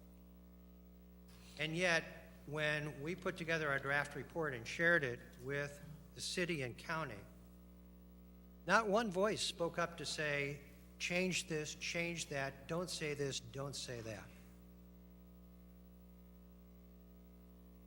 As I said, other communities would do this differently, but we are not other communities. All of you believe that to solve problems, you have to accept that they're there, you have to study them, and you have to be transparent about what those problems are so that you can resolve them. And as I was sitting here tonight listening to Mr. Oberhelman and his group make their presentation, I thought, oh, gee, I got to get up now and talk about bad things about our community. And I kind of smiled at Mary, and we both were thinking the same thing. But the more I thought about it, the more this came to me. They're addressing a problem, too. And they've come up with solutions to deal with that problem. And frankly, the problem that they talked about is embarrassing to our community, too. The loss of young people, or not refusal, but the discouragement of people to come to this community. That's a problem. They've come up with solutions. We have problems, too, in the racial justice and equity area, ladies and gentlemen. We all know it. This report shows it. It's not unique to this community, but it is our problem. So what we're saying is, together, let's join hands now and solve this problem. You took an amazing step as a community to say, let's put everything out there when you created this commission. We're here to say tonight to you, thank you for your support, and we appreciate your ongoing support. Thank you. Thank you.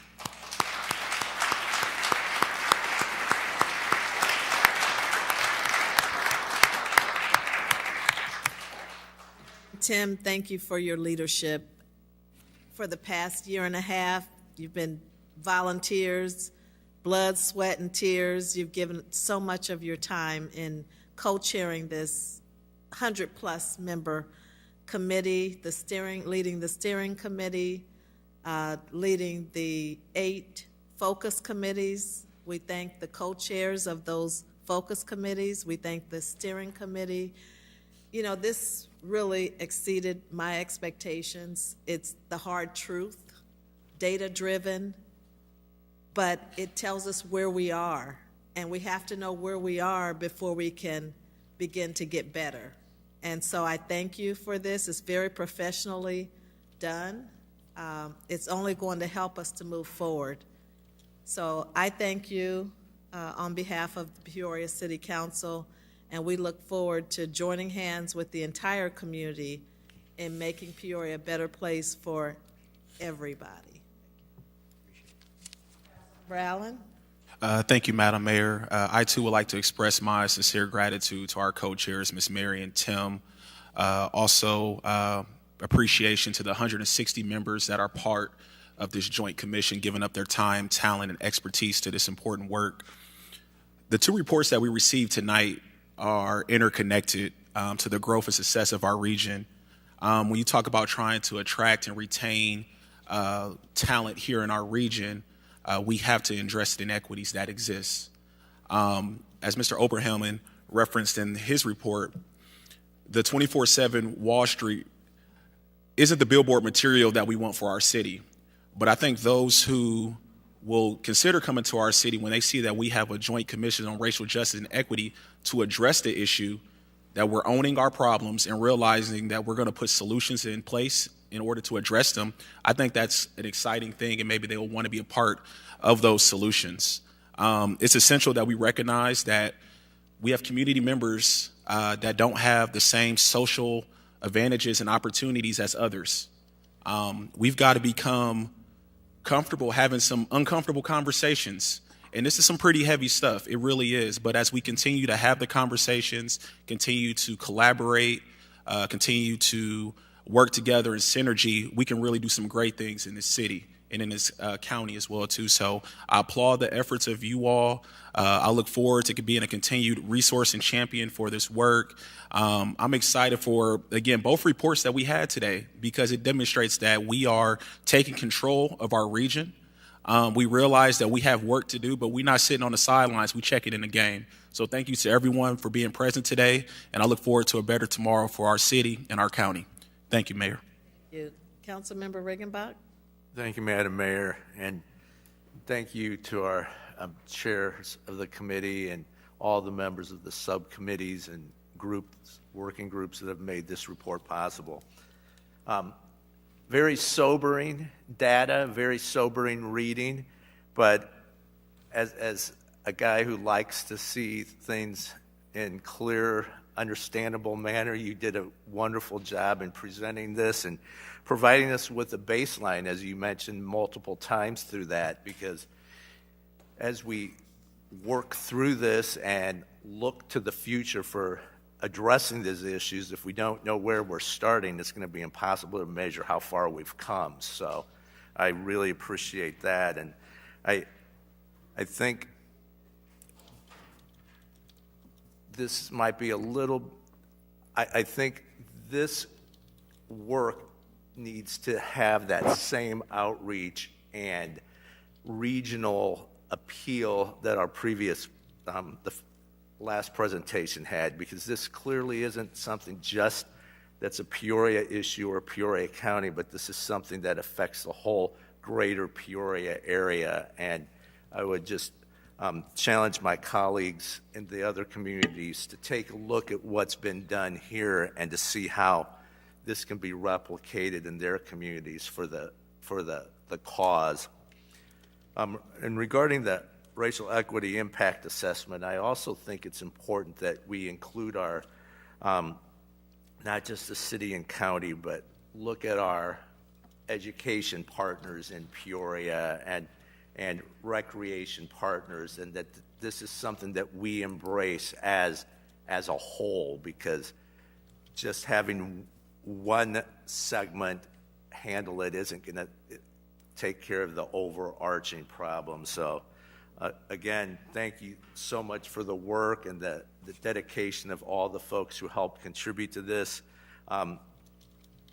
hopefully we can all take this and look at that data-driven information and see how we can work to address those things head on. Thank you. Thank you, Madam Mayor. Absolutely. Councilmember Kelly? Thank you, Madam Mayor. Thank you for all the work you have done. I think you've established, in most cases, a very good baseline. Some of those areas where you don't have data, I would encourage you to try to get data. Of course, we need to move forward, but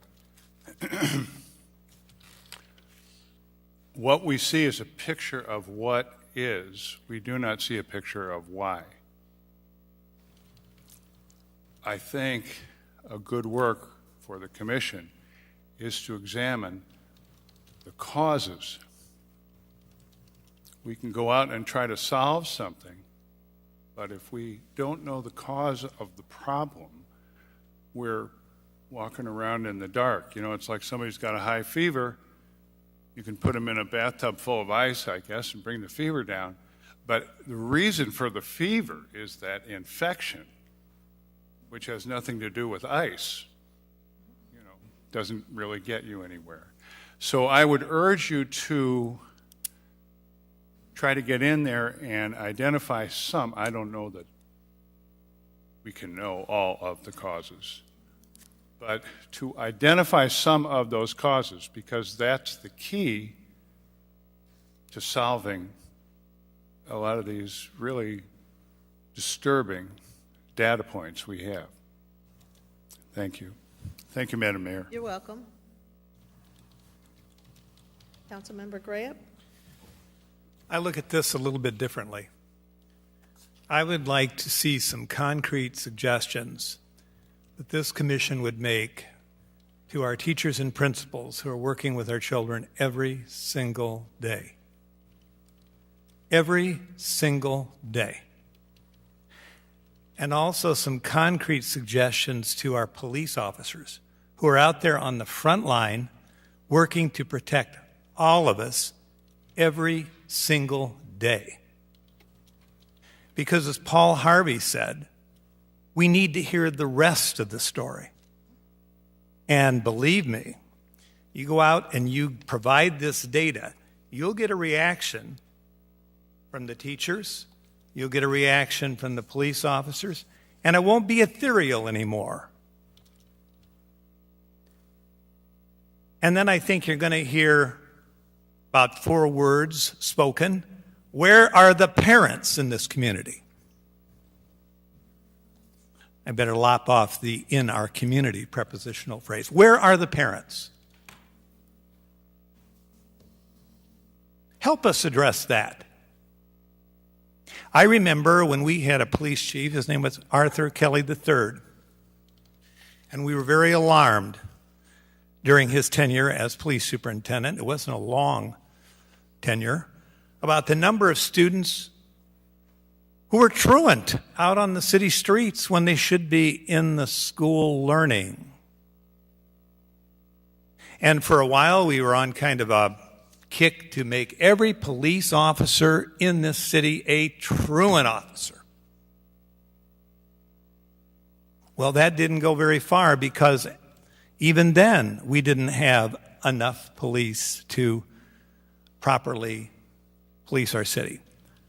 So we talk about number of black youths who are in our juvenile detention facility. How did they end up there? How did we end up with 8 juvenile deaths in 1 year in this community? Do we want to withdraw the police from those neighborhoods where this carnage is occurring? You see, the data gives us only part of the story. Tim, I look forward to having coffee with you because we'll have an interesting exchange. And I would also invite some of you to go out into the neighborhoods and present this to the people in neighborhoods all over this city. 1st District, 2nd District, 3rd District, 4th and 5th. And you'll hear what I hear because they might have some ideas on how we can better address these problems. We want to We want to be cheerleaders for this community. But we need to be mindful cheerleaders. And we need to have real solutions to real problems. This data probably is not that much different than what could have been culled together 15, 20 years ago. So again, and this is one of the reasons we have the PSAs on television, we're asking parents, it's 10 o'clock, do you know where your child is? Now that may seem superficial, but trust me, if every parent knew where his or her child was at 10 o'clock, we'd be a lot better off. And frankly, there are larger issues that go beyond Peoria. I see statistics that say 90% of Republicans and Democrats and parents think children should not be having all these apps on their phones. There's been such a proliferation of phones since 2017.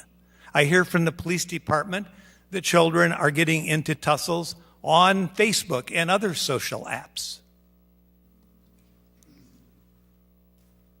So this is being discussed in Washington too. There are a lot of things we can do. But no, I also appreciate the work that you've done bringing this data together, but let's come up with an action plan. Thank you. Anyone else? I have a motion to receive and file. Moved by Councilmember Kelly, seconded by Councilmember Graham. Any other discussion? Please cast your ballots. Thank you. Motion passes unanimous. Thank you very much.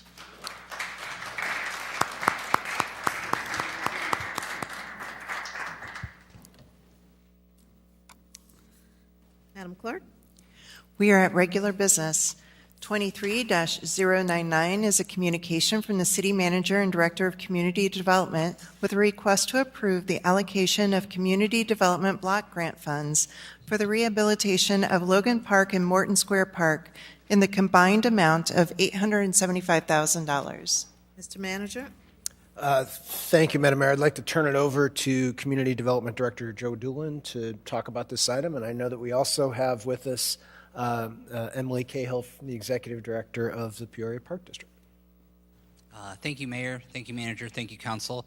The item in front of you tonight is a continuation in the partnership that we've developed with the Park District on some park upgrades in our community. During the start of COVID, I think one of the things that as we progressed through COVID, we started to quickly realize is the importance and value of quality green space in our neighborhoods and what we can do to get more people out and about in our community. I think this item is very fitting for this evening with the last two presentations that we received about quality of life and investment in our older neighborhoods. This item takes some of our CDBG funds that the city receives through the HUD every year, upgrading parks in neighborhoods in our community is an eligible expense. We had a lot of success with the Park District in the upgrades to Treewind Park that just wrapped up and will be able to be used this year. So we approached them with some ideas of other park upgrades that were on their future list, that if they had some additional funding, they could move up. And we identified Logan Park and Morton Square Park for some upgrades to the facilities, pavilions, make them more accessible, more playground equipment, and things like that. If you have any specific questions, or I might ask Director Cahill to come up and say a few words, if that would be okay, Mayor. Absolutely.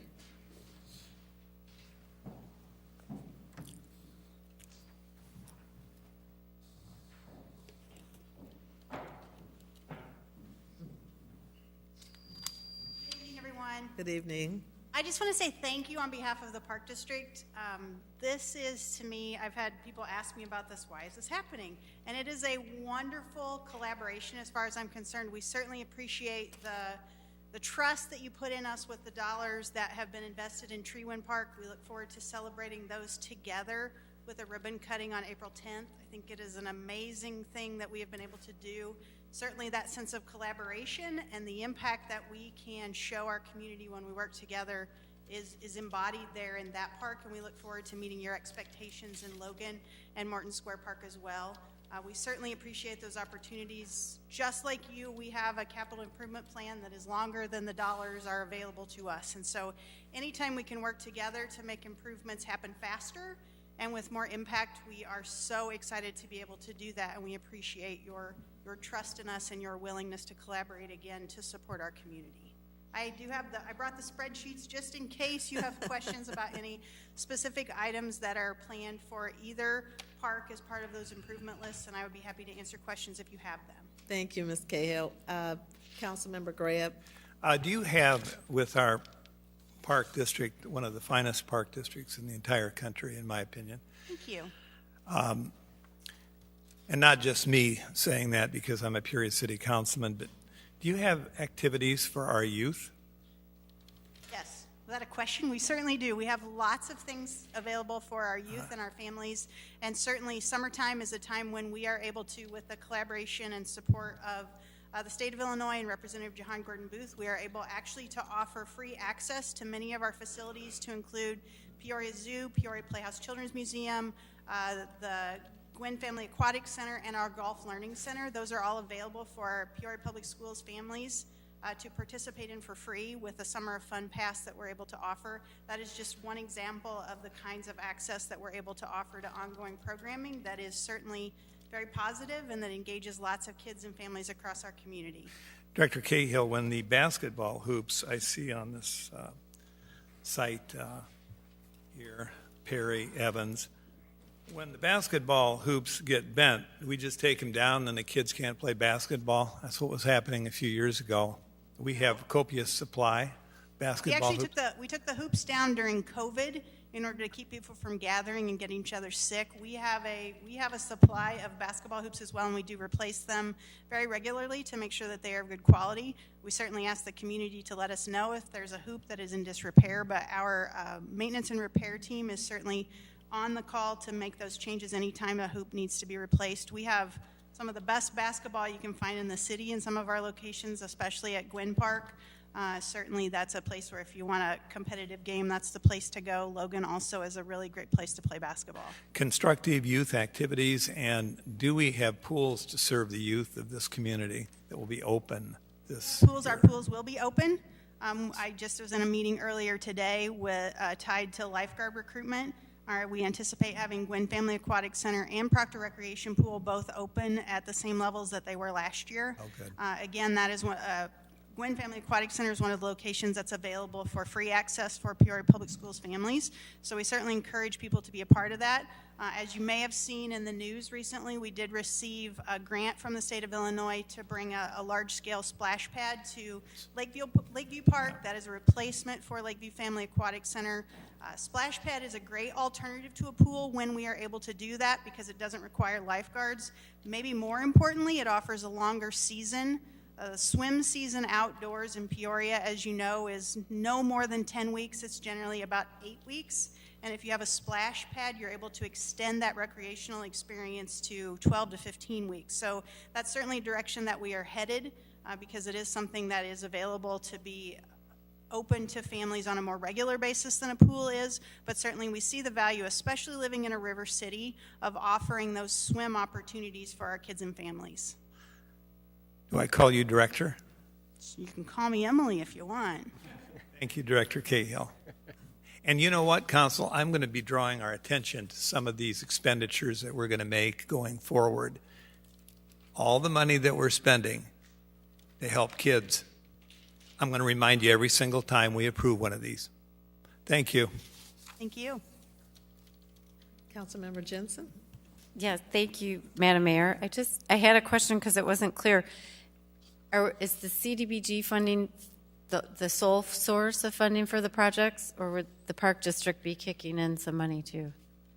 For these particular upgrades, it's the CDBG covers the cost of all the upgrades. Okay, I wasn't clear on that. Okay, thank you. Councilmember? To make you feel better, I'll tell you that they are accompanied with, for example, we are about to begin the process of $1 million upgrade to our Glen Oak Park playground to make that fully inclusive. So these are being matched throughout the city. with a park district that has 54 different locations as far as parks or recreation centers. This is the best way to maximize our dollars, and we certainly appreciate the opportunity to work together to reach more places more quickly than we could on our own. Councilmember Riggenbach. Thank you, Madam Mayor.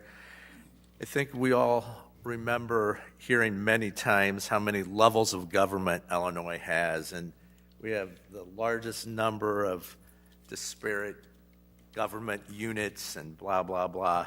Well, I think this shows our constituents, our taxpayers, how two distinct government entities can work together for a common cause.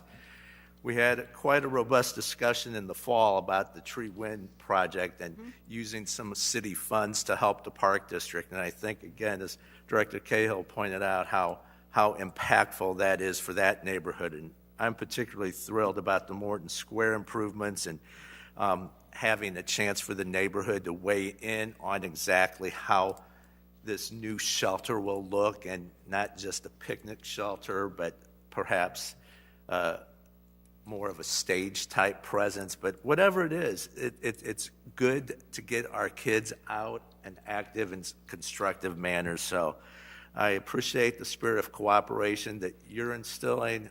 Director Cahill, Director Doolin, thank you so much for your work, and the two of you finding ways to show that governments in Illinois can work together. Thank you, Madam Mayor. Absolutely. Councilmember Allen. Thank you, Madam Mayor. Councilman Greb, I will share your bias. This is one of the finest park districts in the country, and I am proud to say that, and I can't help it. It's just the Peoria in me. So I agree with you on that assessment. Tonight's theme has definitely been collaboration, and we saw that with our previous two presentations and now this. So definitely appreciate you coming forth with this. Just, I guess, a clarification question. Have the design been completed as far as what you plan on doing with these funds? And if so, or if not, will there be opportunities for the communities that these parks are in to be able to provide some feedback or suggestions? Great question. So just as with the Tree Wind project, we defined the scope for approval by the City Council for allocation of those CDBG dollars. That's hard to say. CDBG dollars. But what we intend to do then is to take those ideas, build out some opportunities for public input. So as Councilman Riggenbach referenced, the picnic shelter at Morton Square Park, we have had feedback from the local neighborhood association there that they need that to be a space that will allow them to do community gathering events, whether that's a movie in the park or a concert that can support the farmers market and some of the other vibrant activities that are happening there. So we will be working with local residents to make sure that the size and scale and scope of that shelter meets their needs as well as ours. Likewise, just as we do with most of our other playground projects at this point, we will get public input from residents about what they want to see at Logan. We are excited to be able to bring swings. For most of you who grew up when I grew up, swings were just like a thing you took for granted. That is not the case anymore because of the fall radiuses and things that have to come with swings. They are not a part of our general new playground installation. So be able to bring those to Logan is of special, certainly it means a lot to us. And for your support to be able to do that is significant.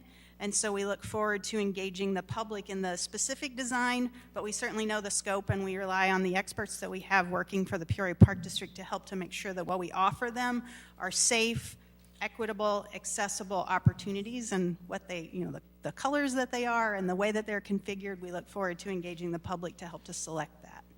Yeah, thank you for elaborating on that, Executive Director Cahill. I think it's very important that our community has feedback so that way they can have a true ownership of these projects. So I'm very excited to hear that. Just Absolutely. as they're your parks, they belong to our community, and we look forward to representing their wants and needs in those public spaces. Absolutely. Thank you for all you do. Thank you, Madam Mayor. Thank you. Welcome. Councilmember Jackson. Thank you, Madam Mayor. Well, my comments are just in the way of statements. I have noticed since the Tree Wind Park renovations, and I don't have hard numbers, but I do know there's much more activity over there, and people are getting a lot of use, much more out of the pavilion than they had in the past. So those dollars have gone to very good use, and I think it has resulted in increased traffic there. I was there Sunday when the 309 market Yes. was there, and I missed the crowd because the market starts at I want to say about 11:30, but I could not find a park around the parking spot around the perimeter of the park. It was just packed, including the parking lot.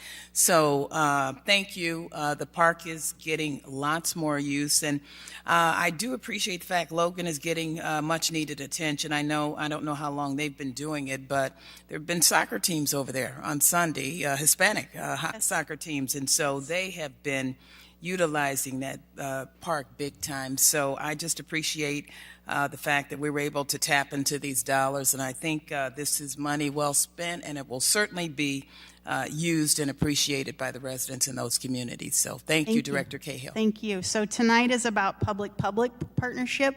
The two things that Councilwoman Jackson just referenced are public-private partnership that we're very proud of. Being able to offer the Treewind Pavilion as the hub for Peoria Grown and for their Market 309 efforts is something that we're very proud of and something that has recently happened there, but that is a permanent spot now for them to maintain their produce, which allows them to buy more produce at a lower cost, which means they can support and reach more people. So that's a great opportunity. And you referenced the soccer league on Sundays. That's absolutely one of our favorites. We're host to about a 16-week league, and on any given Sunday, you can come down there and see between 500 and 700 people having the time of their life in that park, and that's what our parks are for. So thanks for identifying those two partnerships that we're very proud of. Thank you very much. Thank Keep up you. the good work. Thank you. Member Kelly? Thank you, Madam Mayor. I also am very, very proud of our park district and all the wonderful things that it does, the extensive amounts of land we have, the things that we do with them. But I would like to ask a question of our manager.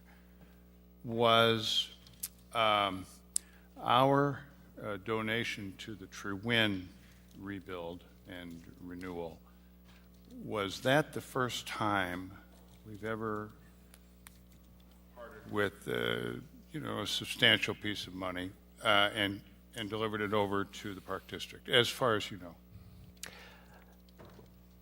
It was the first time that we used CDBG dollars directly for the purpose of improving a park. I'd have to go back and look at past actions that we may have taken in the past with the Park District where we've shared cooperatively in different efforts. But I think as we started to look at the use of the CDBG COVID dollars, we knew that we needed to use those to get people outdoors. And this was a good way to put those dollars to use. And parks are an allowable expense under the Community Development Block Grant Program. And this is a great way for us to move those dollars out into the community to get the community active and around those. So. Thank you. And Director Cahill, are you aware of an answer to that question of mine? I can tell you from so I've been with the Park District since 2011. The one project I can think about that is of a similar size and scope would be the MLK Park playground renovation that was done. That would have been 2012, 2013. It's the one that looks like the fire. It's all fire themed, so it matches the fire department, firehouse there next door. But certainly I appreciate these opportunities, especially given the presentations that I've heard tonight.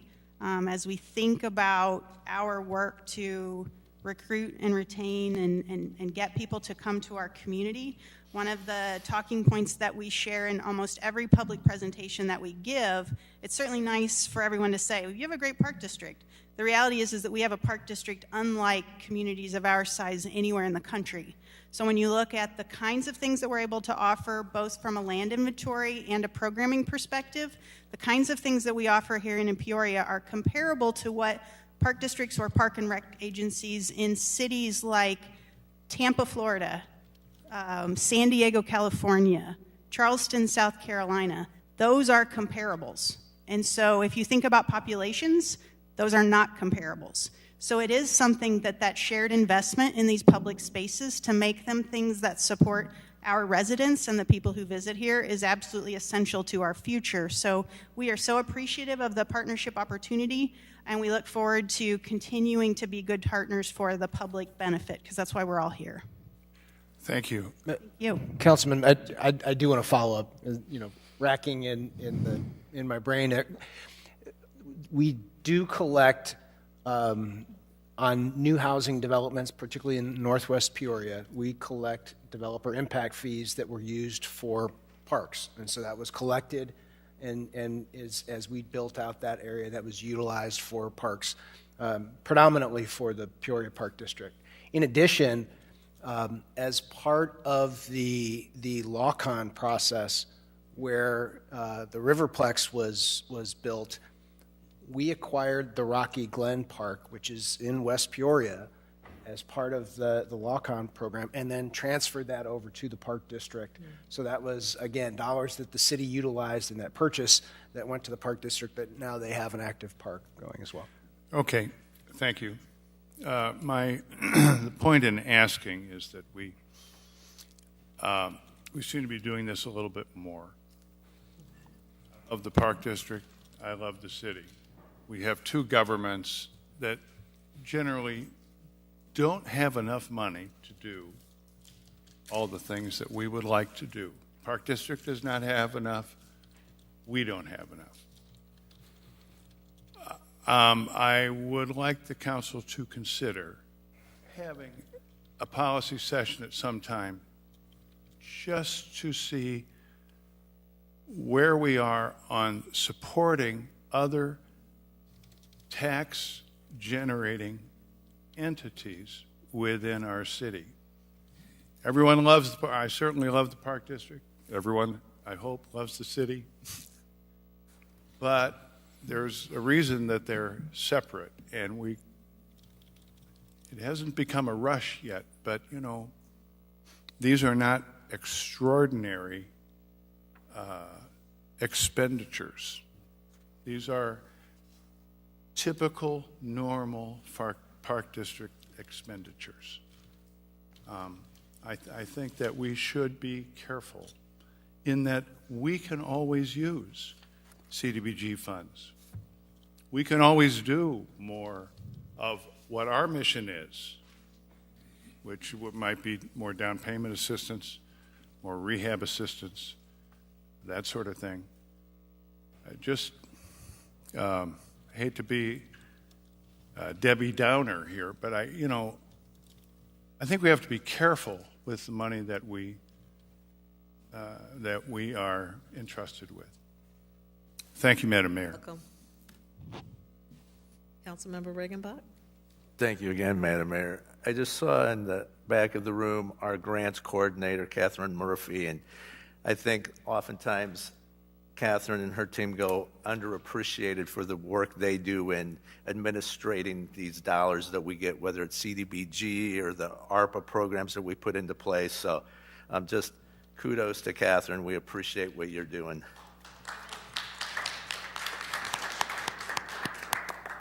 While you're there, do you have a motion?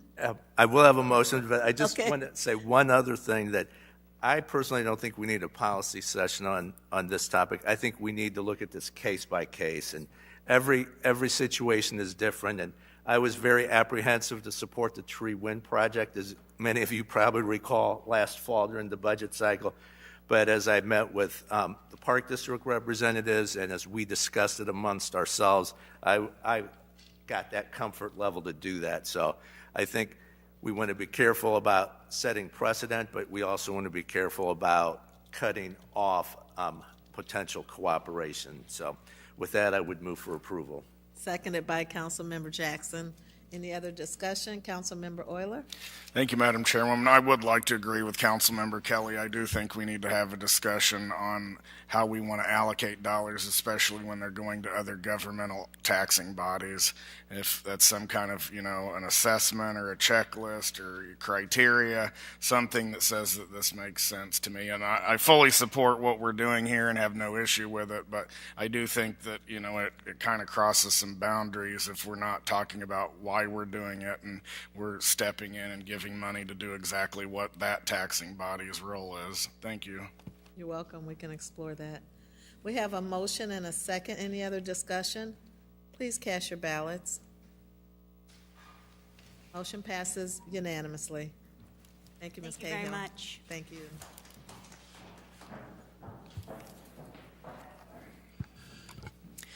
(23-100) is a communication from the City Manager and Director of Public Works with a request to approve a professional services agreement with CloudPoint Geospatial, Inc. in the amount of $78,700 for 2023, $130,400 for 2024, and $13,200 for 2025. Mr. Manager? Thank you, Madam Mayor. I'd like to turn the floor over to Public Works Director Powers to talk about this item. Thank you, Mr. Manager. Thank you, Mayor, councilors. I hope, I know it's been a long night already, but I kind of think this is going to be a point of education and one that I'm going to actually bring my experience from many places and what I have seen and don't see. And this is that heavy lift that Councilor Riggenbach talked about. I think he referred to it as a Herculean effort that we wanted to undertake during the budget cycle. I wish this was already in place, having north of $70 million being directed toward the CIP and our infrastructure this year. Unfortunately, it's not. And I say that because if you look at the council communication, there's a pretty exhaustive list when you say infrastructure. And then I'll go to an acronym that you know relatively well, PCI, which was a pavement condition index, which really reflects a piece of data about one piece of infrastructure. Because when you talk about infrastructure, you talk about roadways, pretty exhaustive list here: sidewalks, curbs and gutters, storm sewers, combined sewers, facilities, traffic signals, street lighting, signs, roadway markings, urban forest and fleet, public works. You don't even think that when you think public works most of the time. PCI has to do with one piece of that infrastructure and only one rating relative to that piece, meaning a roadway. And we don't condition rate all roadways. An asset management system, or a holistic asset management system, considers the effect of each of these components of infrastructure upon the other. And as you're budgeting, how you expend those budgets and how we project to you in a geospatial way, because we now live in that environment. Every time you get in your car, you think GPS. Well, in the background, GIS is running, meaning you're being triangulated on a map, and it's just simply moving you on a map. And we have gotten really good, especially in government, at putting pins on maps or putting data in a system that is geospatial related, that also has dollars attached to it, that also has project related to it, that has any number of things related to it. But the data is there and contained in a centralized location, but not being used as a tool to make decisions. And I would say that in the department and before this council, because I can assure you, if I could show you data in a different way, where it's holistically presented, you would make different decisions, because you would see it geospatially. You'd see a picture. We're all good at looking at picture books. And I hate to boil it down to that, but that is really what it comes down to.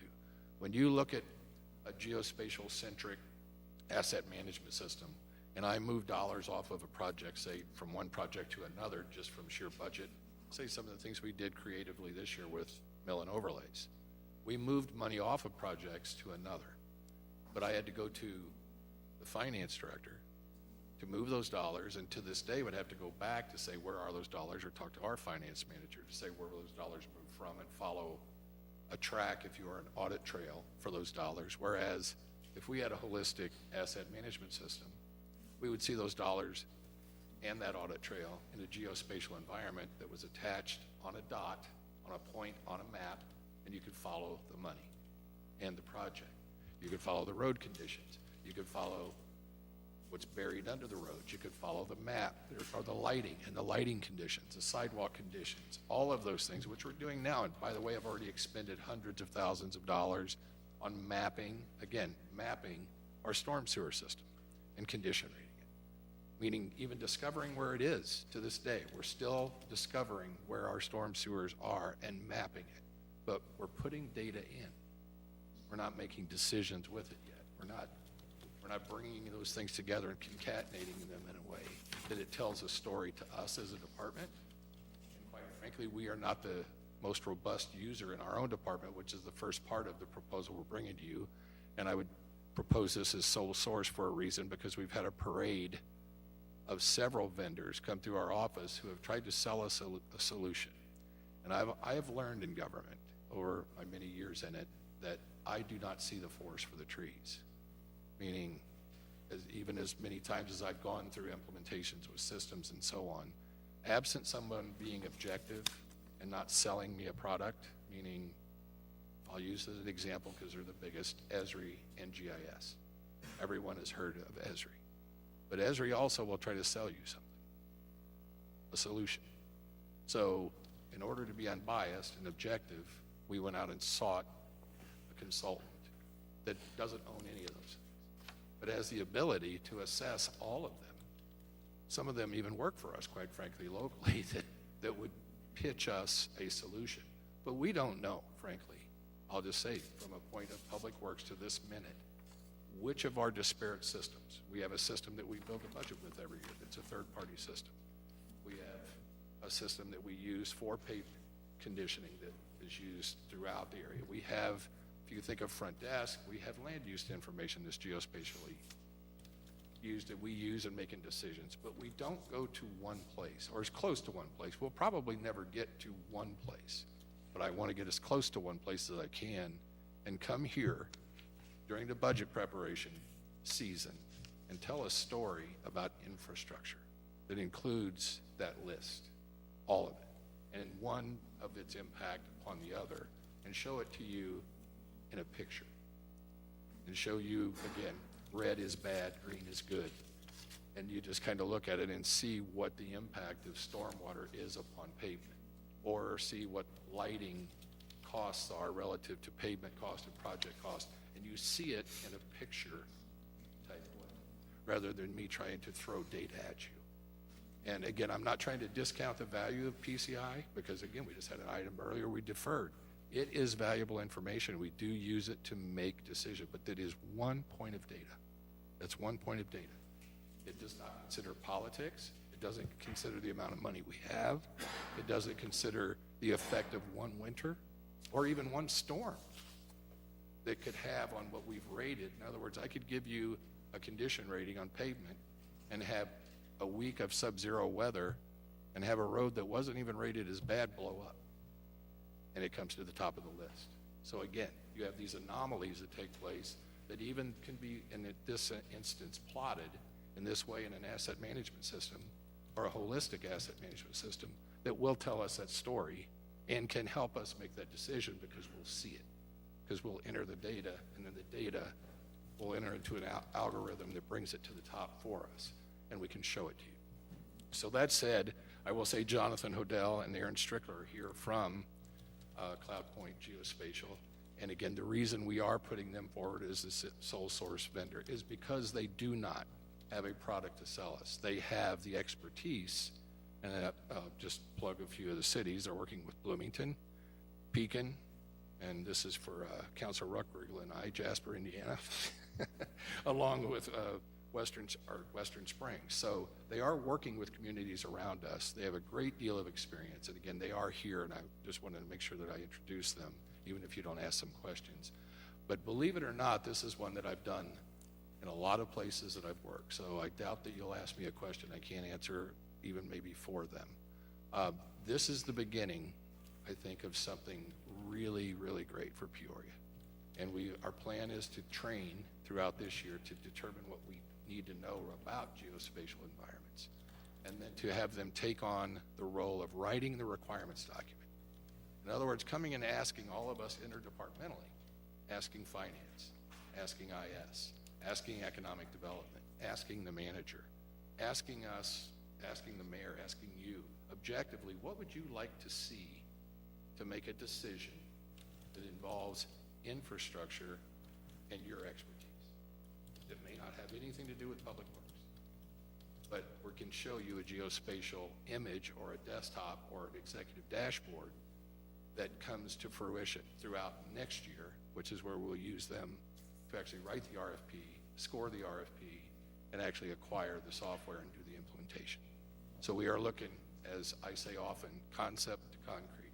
We want them on board with us and helping us get through each of those processes, because, again, I'm just going to say it, we aren't the best at this. Government. we generally, we get linear. And we get in our lanes and we make decisions sometimes and forget to ask the right questions to the right people. And I think this is the right approach. So I'll leave it there and see if there are any questions. Director, thank you for bringing this forward. I'm always interested in technology that can make us more efficient, potentially save costs, and certainly make us a smarter city. And I would like to ask the representative from Cloud Point to come forward. Sure. They're both here, actually. Two, okay. It is Jonathan Hodel and Aaron Strickland. Hey, introduce yourselves. Good evening, Madam Mayor, council members. Thank you for this opportunity to be here this evening. I'm John Hodel, principal at Cloud Point Geospatial. I'm joined by our Director of Services, Aaron Strickler. We are both licensed professional engineers, but we are a GIS consultant focused in the area of public works specifically. We also work with transportation, utilities, but that's really our area of focus. We are headquartered here in central Illinois in Roanoke, about 30 minutes from here. As we heard the discussions earlier of the attracting top talent, that is also a situation where we battle that on a regular basis, always looking for top talent to attract to the area. But we're glad to be here tonight and would be happy to address any questions with this particular project. Thank you. Director Powers mentioned some local areas, Bloomington, Pekin, Illinois. What are some other perhaps larger cities in the United States that use this technology? Sure. So the technology, as Director Powers mentioned, is Esri. The software is called ArcGIS, which you have some of that software already, and that is what the majority of your cities and counties are using in their GIS. Specifically, some of the other, as you mentioned, some of the cities we're working with, our primary focus, we do work throughout the Midwest. We've done projects across the country, but our primary focus is in Illinois and the surrounding states, again, in that public works environment. Now, this technology can be used by other departments, and it certainly would be in this situation with the city, and you are using it in other departments.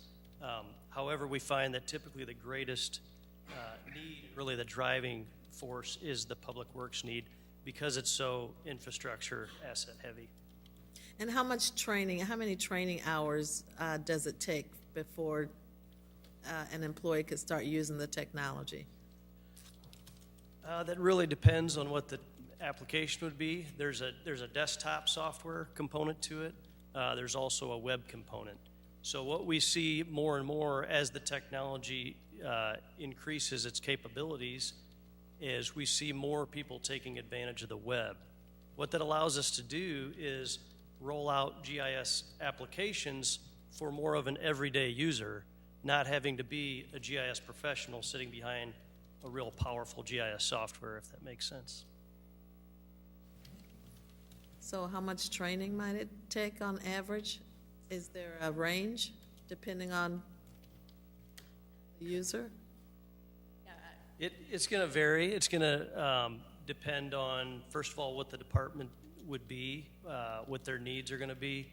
Oftentimes, the training, too, would depend on what the final deliverable they're looking for. For example, if they're just looking for printed maps, say PDFs that they want to print out, that training may be, less, the number of hours to train somebody up to speed on that, as opposed to if they're trying to develop more of the web GIS maps and applications over the web. Of course, that would be more involved with that training.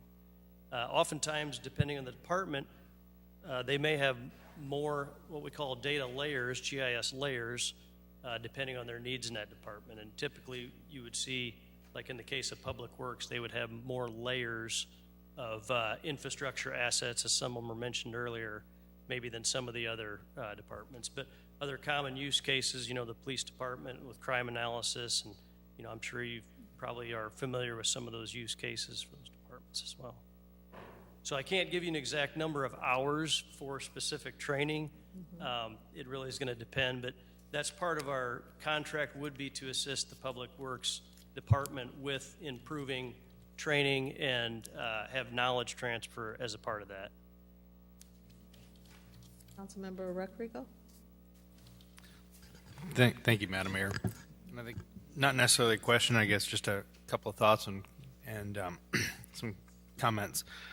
And nice shout out to Jasper, Indiana, by the way. That happens to be my hometown. So evidently you're doing some work down there as well. I think that they are doing their town square and doing some complete streets through your service. And I've got to think about, and this is way long before Director Powers was here, before our city manager was here, before any of us around the council were. And when I moved into my neighborhood, one of the first things that we took when I went on the board was to be able to upgrade the lighting, because the lighting had not been upgraded, the bulbs within the street lights.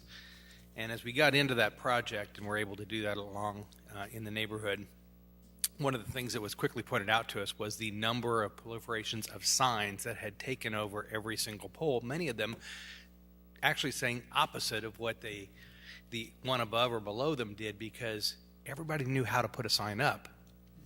Nobody knew how to take a sign down. And that wasn't somehow just, and it wasn't through anybody's negligence, it just didn't happen. And I think that that's a perfect example of when systems don't talk. And technology is not one of those things. It makes the front page paper and everybody goes, yeah, wow, what a great thing. But it's one of the necessary things. It's why we're so excited about launching an app for Peoria Cares, to be able to have that communication piece. I see a lot of utility in this. You know, I remember in a couple, I think it was not in the too distant past, when Councilmember Graham was talking about when we do a street, why we aren't looking at all the infrastructure underneath there while we have it open to be able to save future dollars. And that's exactly what this can really help, because when we're doing one project, we can actually look forward to figure out if we can actually save some extra dollars. Nice work on bringing this forward to us. I'm excited to see this, and while this may not be the thing that makes the front page of the newspaper or makes the headline of the news story at 10 o'clock, I think this is important as we invest all of those dollars that we have that are going to go into making our city a much better place to live. Thank you. Thank you, Councilor. And I think it will tell a story because, again, we can make this public facing. So citizens will be able to see the conditions of the same infrastructure if we choose to turn it on. Councilmember Velpula? Thank you, Madam Mayor. Just have a clarification question. It says that this is a 2-year contract with an option to extend for a 1 year. And I see there is a bell curve with the amount of dollars that are allocated. We have a 78,000, then 130,000, then 13,000. Could you explain me? Sure. The difference is in the first year will be primarily training centric and them developing the requirements document. Next year we'll be going into the acquisition of the actual asset management system where we see the higher dollar amount, because that's where they'll write the requirements document, or we'll execute the RFP, make an acquisition of an asset management system, which is going to, of course, going to take more time. Then in the third year, we'll drop back into more of a general geospatial or GIS management level, so the dollar amount drops back down again, which would be where we would exercise the option to determine if we could take it or we still need their services. So what exactly would be the value of the software? Correct. What is the value? What exactly would be the cost of the software for us to acquire that? No, that's the point. They will be writing the requirements document and putting together an RFP, and then we'll get bids that will basically, we'll have a decision to make when that RFP comes back. Okay. That's kind of the point that I made earlier, Councilor. We've been pitched many solutions, but we don't know what the solution is we need. And it can be astronomically high, or we can buy something vanilla in a box that you go to a store and buy. We know we don't need either. What we hope the RFP process does, and them guiding us, takes us to that point that we come to you during a budget build, and we say we need this amount of money to acquire the software we need. How much would it cost for us to lease it? I'm sorry? How much would it cost for us to lease it rather than buy that? We don't know that. Again, and I don't know that there's a solution you can lease. There are solutions you can pay licensing fees for, and again, but anything that you had that you would say holistically that is asset management, if you say asset management, not just GIS, because we have GIS, and we can continue to plot information. Asset management systems overlay particular data that is decision driven, and then you put it out to users so they can make decisions. That's what there are a lot of vendors out there right now looking at. It's kind of a new frontier to a degree still. I mean, it's been around for a while, but there are a lot of people that have a lot of ideas that think they know what we need, to include us. We don't. That's what they are going to tell us. That's why through their interviews, the requirements document is key. I learned a long time ago from a very wise individual that if we know our requirements, we know what to build. We know what we need to buy. But absent that document, even the RFP won't look right. So a lot of their time in that second year will, or actually until the end of this year, we only have 3 quarters left, is to develop what we need, a statement that states this is the city of Peoria's need, which will translate then into the RFP, which will translate to me coming to you with a budget ask for what it's going to cost us to buy it, based on the responses to the RFP. Thank you for the clarification. Thank you, Madam Mayor. Welcome. Any additional questions? Councilmember Riggenbach? Thank you, Madam Mayor. Director Powers, thank you for bringing this forward. I know this is something you've talked about off and on for a number of years, and as we talk about the value we've seen in PCI, I think this will just take that to the next level, and including sidewalks, curbs, gutters, storm sewers, I mean the whole shebang, as they say. So I'm looking forward to seeing where we go from here and how we can explain to our constituents in a different level the reason this work's being done is because of the condition of X, Y, Z, and the reason this is put off till next year is because of that. So I think there's a lot of value in this for us to prioritize things and for you as the professionals to give us that guidance. So thank you. Thank you, Madam Mayor. You're welcome. Can I get a motion to approve? Moved by Councilmember Sears, seconded by Councilmember Kelly. Any other discussion? Please cast your ballots. Motion passes unanimously. Thank you very much. Okay. Madam Clerk?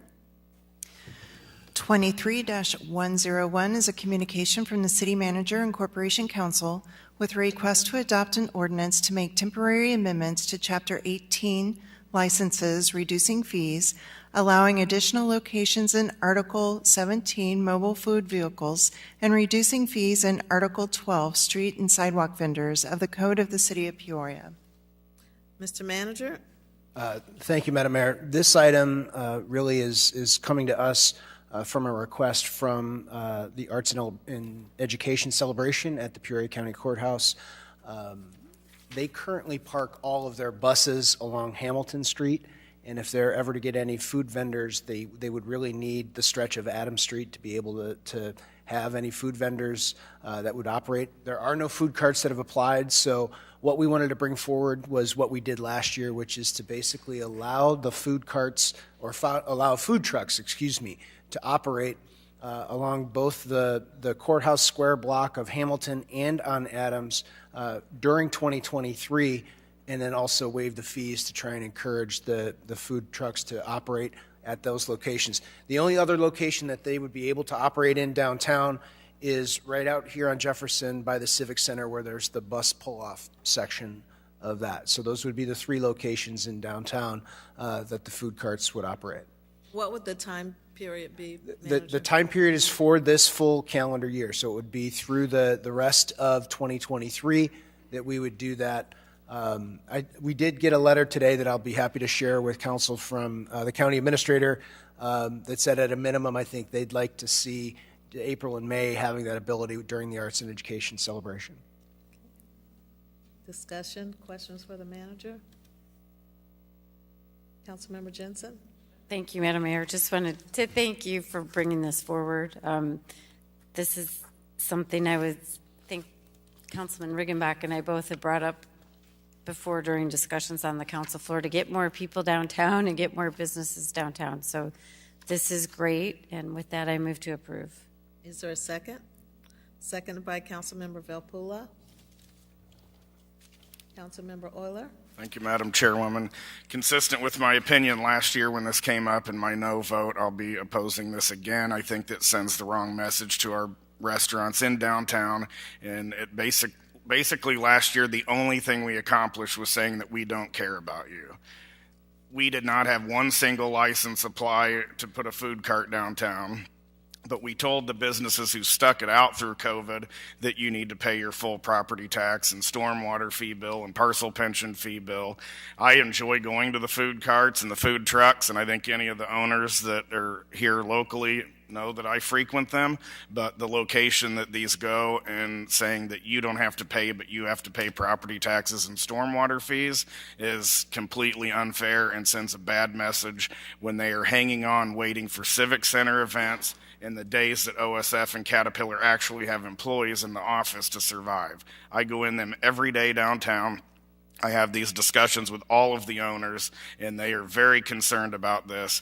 I've had some of them even say that once there's enough people down here back to work and events going on, then you're welcome to plug the food truck into my front door if we've got enough business to go around. But I assure you, if you spend time down there, you will know there is not enough business going on. So I will be opposing it. Thank you. You're welcome. Okay,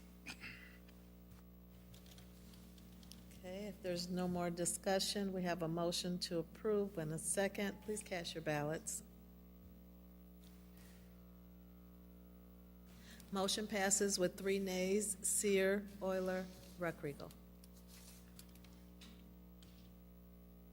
Madam Clerk? We are at unfinished business. We do not have any items under unfinished. Yep. Okay, so then we are at new business. Is there any new business? Councilmember Riggenbach? Thank you, Madam Mayor. I just wanted to give special recognition to longtime East Bluff resident Ed McGraw for his induction into the Greater Peoria Sports Hall of Fame on Saturday night. Ed McGraw was a civics teacher at Central Junior High when I was in 8th grade, and he's the one that actually, I guess you could say, is responsible for me being here today around this horseshoe. He made civics and public service really come alive, so I'm sure some of you probably think less of him because of that, of my being here. But he was a great teacher then and a great community leader, and was one of the founders of the Steamboat Classic, which will be celebrating its 50th anniversary this June. So just congratulations to Mr. McGraw. Thank you. Welcome. Councilmember Jackson? Thank you, Madam Mayor. Well, just kind of following up a little bit on what Director Cahill talked about, there will be a ribbon cutting hosted by the city at Treewind Park on Monday, April 10th at 10:30 as part of the National Community Development Week. And it's a partnership between the Park District and the city of Peoria. Again, using those CDBG, CV funds to fund park improvements at this, what's become a vital park in our community.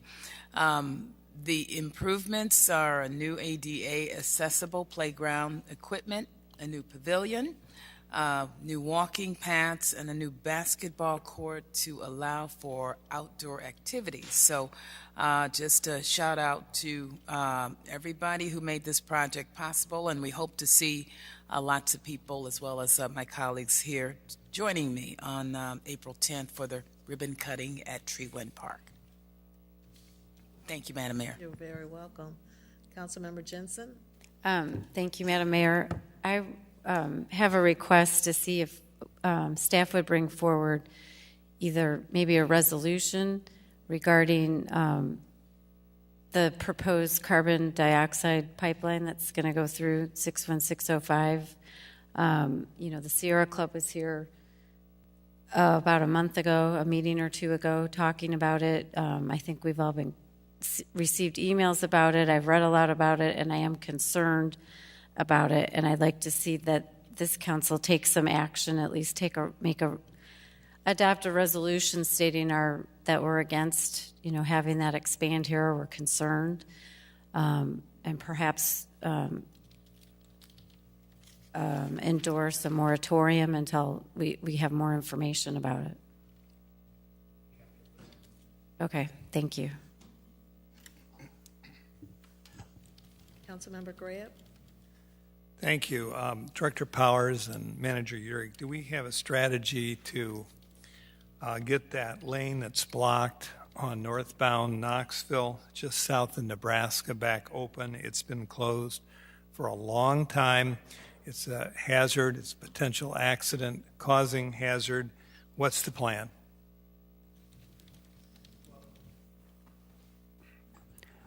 Councilman, my understanding is it's a water company issue, but we'll certainly talk with them and see what we can do to get a status and an update on what's going on with that and respond back. Did you want to respond, Director Powers? Okay. Councilor, I think you were referring to the sinkhole on Knoxville. Yes, we are working with IDOT right now in regard to what exactly the responsibilities are there with the issue. We know the issue is a separation of some type, possible separation of a storm sewer underneath the manhole.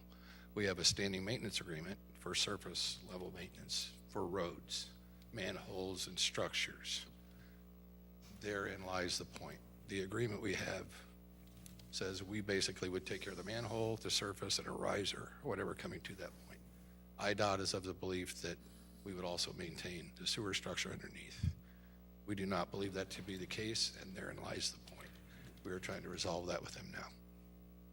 We need to get it resolved because our constituents are not being well served. It's an accident creator, and it's not that it's been a few days. We've had these discussions as it relates to how we interact with the water company and other entities, IDOT, Mr. Riggenbach, Councilman Riggenbach. We have to work with other government entities. And when we get to an impasse, we need to have a meeting. Otherwise, we see this stuff on Nextdoor with our constituents very frustrated, and they're sending emails out. And here's the thing. We're the elected officials here. We expect our employees, not only in the city of Peoria, because they have full confidence in you, but to get this resolved with who needs to be spoken to. I guess it's IDOT. That is correct, and we are meeting with them. And we do have the agreement, and we're looking for the older agreement now to determine if we determine it's us, we'd already be there. We just don't believe it is us. Thank you, Director. Thank you. Councilmember Sear? Thank you, Madam Mayor. Next Tuesday, we have an election, and I'd like to be the first one to, number one, say a big thank you to a couple of my colleagues, Councilwoman Beth Jensen and Councilman Sid Ruckrigo, for years of service around the Horseshoe. Thank you very much for all you've done, both of you. It was a pleasure to serve with you guys. And I'd like to wish good luck to Dr. Valpula and my councilman fellow here, Mr. Kelly, and also Mr. Orler. We'll be running again. Wish you guys good luck. And very soon we'll have a new Horseshoe. So I want to encourage all our constituents to vote next Tuesday. So thank you very much for both of you, and good luck to everybody else. And we'll be back soon. Welcome. They've still got some more meetings to go, so don't go away. Councilmember Jackson? Thank you, Madam Mayor. Just to follow up, thank you, Councilwoman Jensen, for the request for a resolution on the proposed carbon dioxide pipeline. I guess I'll go ahead and put it out there. I've been kind of doing a little bit of research and fact-finding and meeting with individuals about this, and I, too, am opposed to this project for a variety of reasons, some of which I'm still researching. But I would like to, for those of you who are interested, I'm going to have a news conference this coming Thursday, day after tomorrow, at 10:30 at Lincoln Branch Library, along with the Sierra Club. And I've would just like to invite as many people as possible to come out, because I have some grave concerns. It's not just the South Side, but a project like this with the potential for any type of problems could affect not only the South Side, but we've got East Peoria, we've got downtown Peoria. It just depends upon the weather and things of that nature. So I have reached out to some of the companies, and I'm still waiting to hear back, but I will continue to do my due diligence in gathering information. But for the record, I would like to see a moratorium of some sort until we're able to get a meeting and more information from the parties involved. So again, for those of you who are interested, I'm going to have a news conference on Thursday at Lincoln Branch Library to just talk a little bit more about it and to raise awareness, because there are many people who don't know about this. And as the 1st District representative, it's my job to do my homework, to raise awareness, and to inform not only the residents, but the businesses, the schools, the churches, and all of the nonprofits and agencies that exist in and around that area of town. So thank you. I hope that we'll get an opportunity to get more information. And as I do, hopefully I'll be able to bring that to the council and share that with you all as we look forward to maybe getting a resolution and a moratorium of some sort until we're able to get more information about this. Thank you. Welcome. Councilmember Grant? Yes, piggybacking off that, one of the things that is somewhat concerning to me is that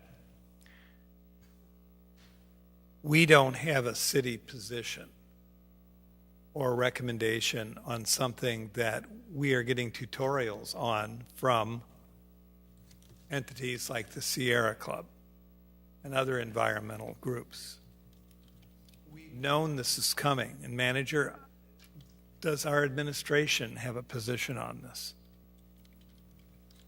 No, the administration, quite frankly, hasn't taken a position yet on it because we don't have that much. And we've only got a little bit of information that's been presented by the companies themselves to us. So we don't have a lot of information yet to make an informed decision.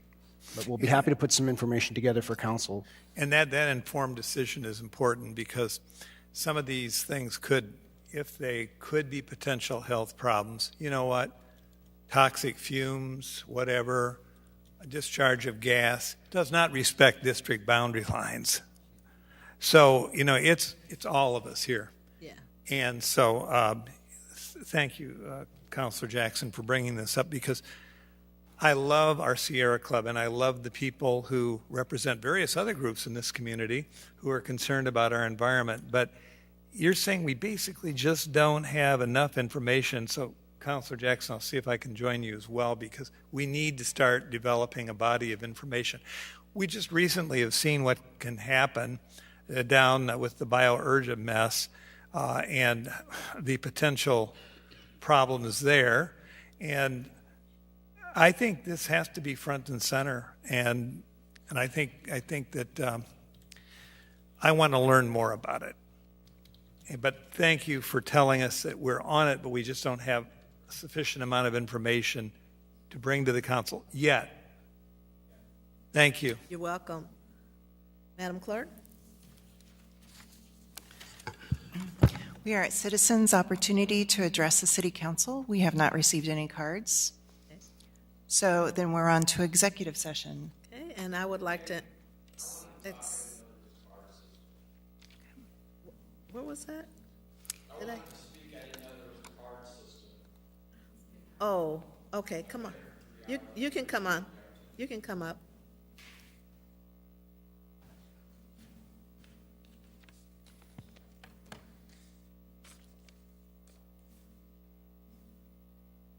It's 5 minutes. Okay.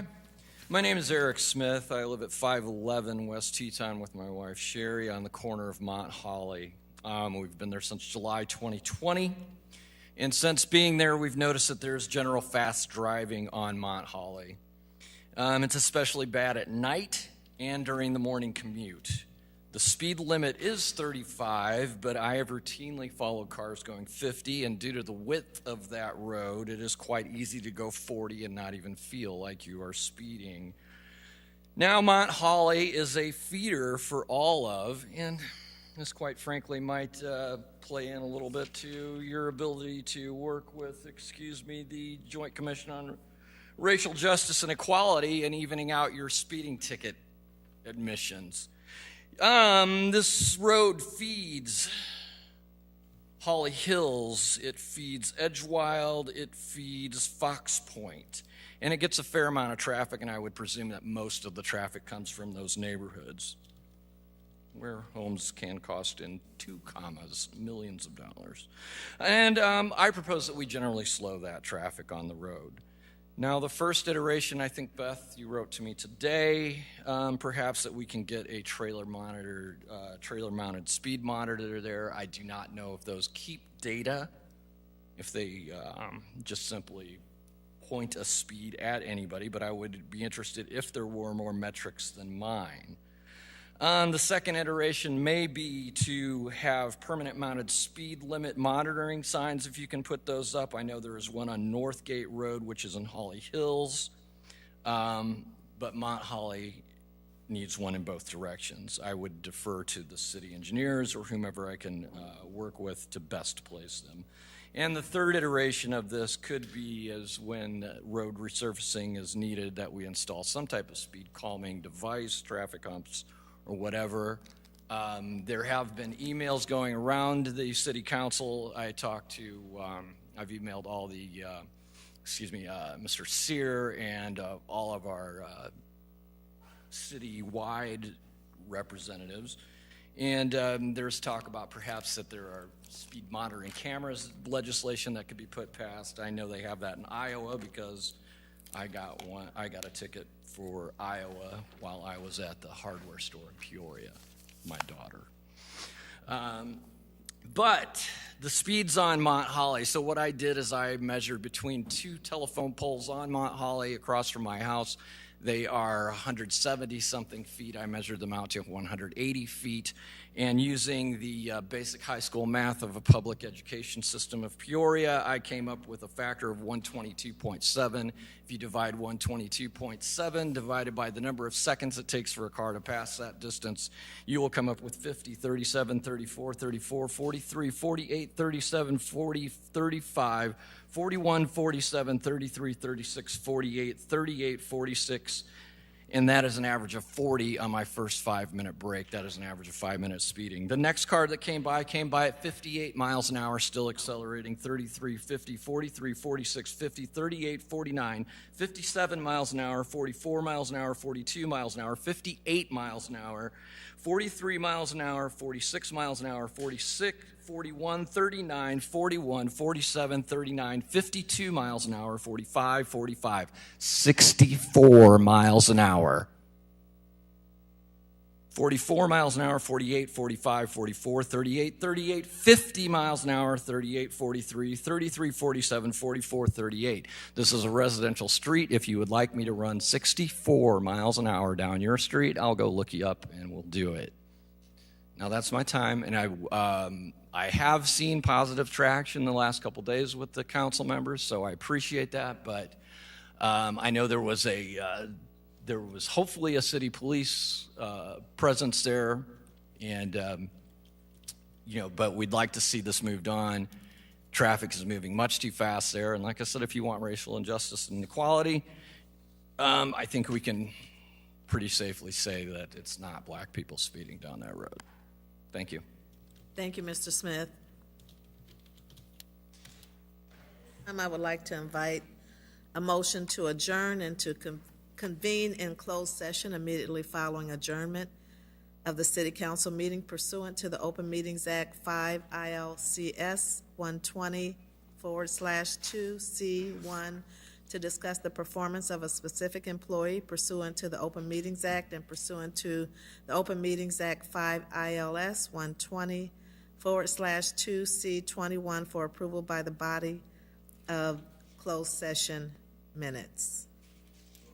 Moved by Councilman Kelly, seconded by Councilman Velpula. Please cast your ballots. Councilman Velpula, Councilman Velpula, can you vote? Motion passes unanimous. Thank you for your service.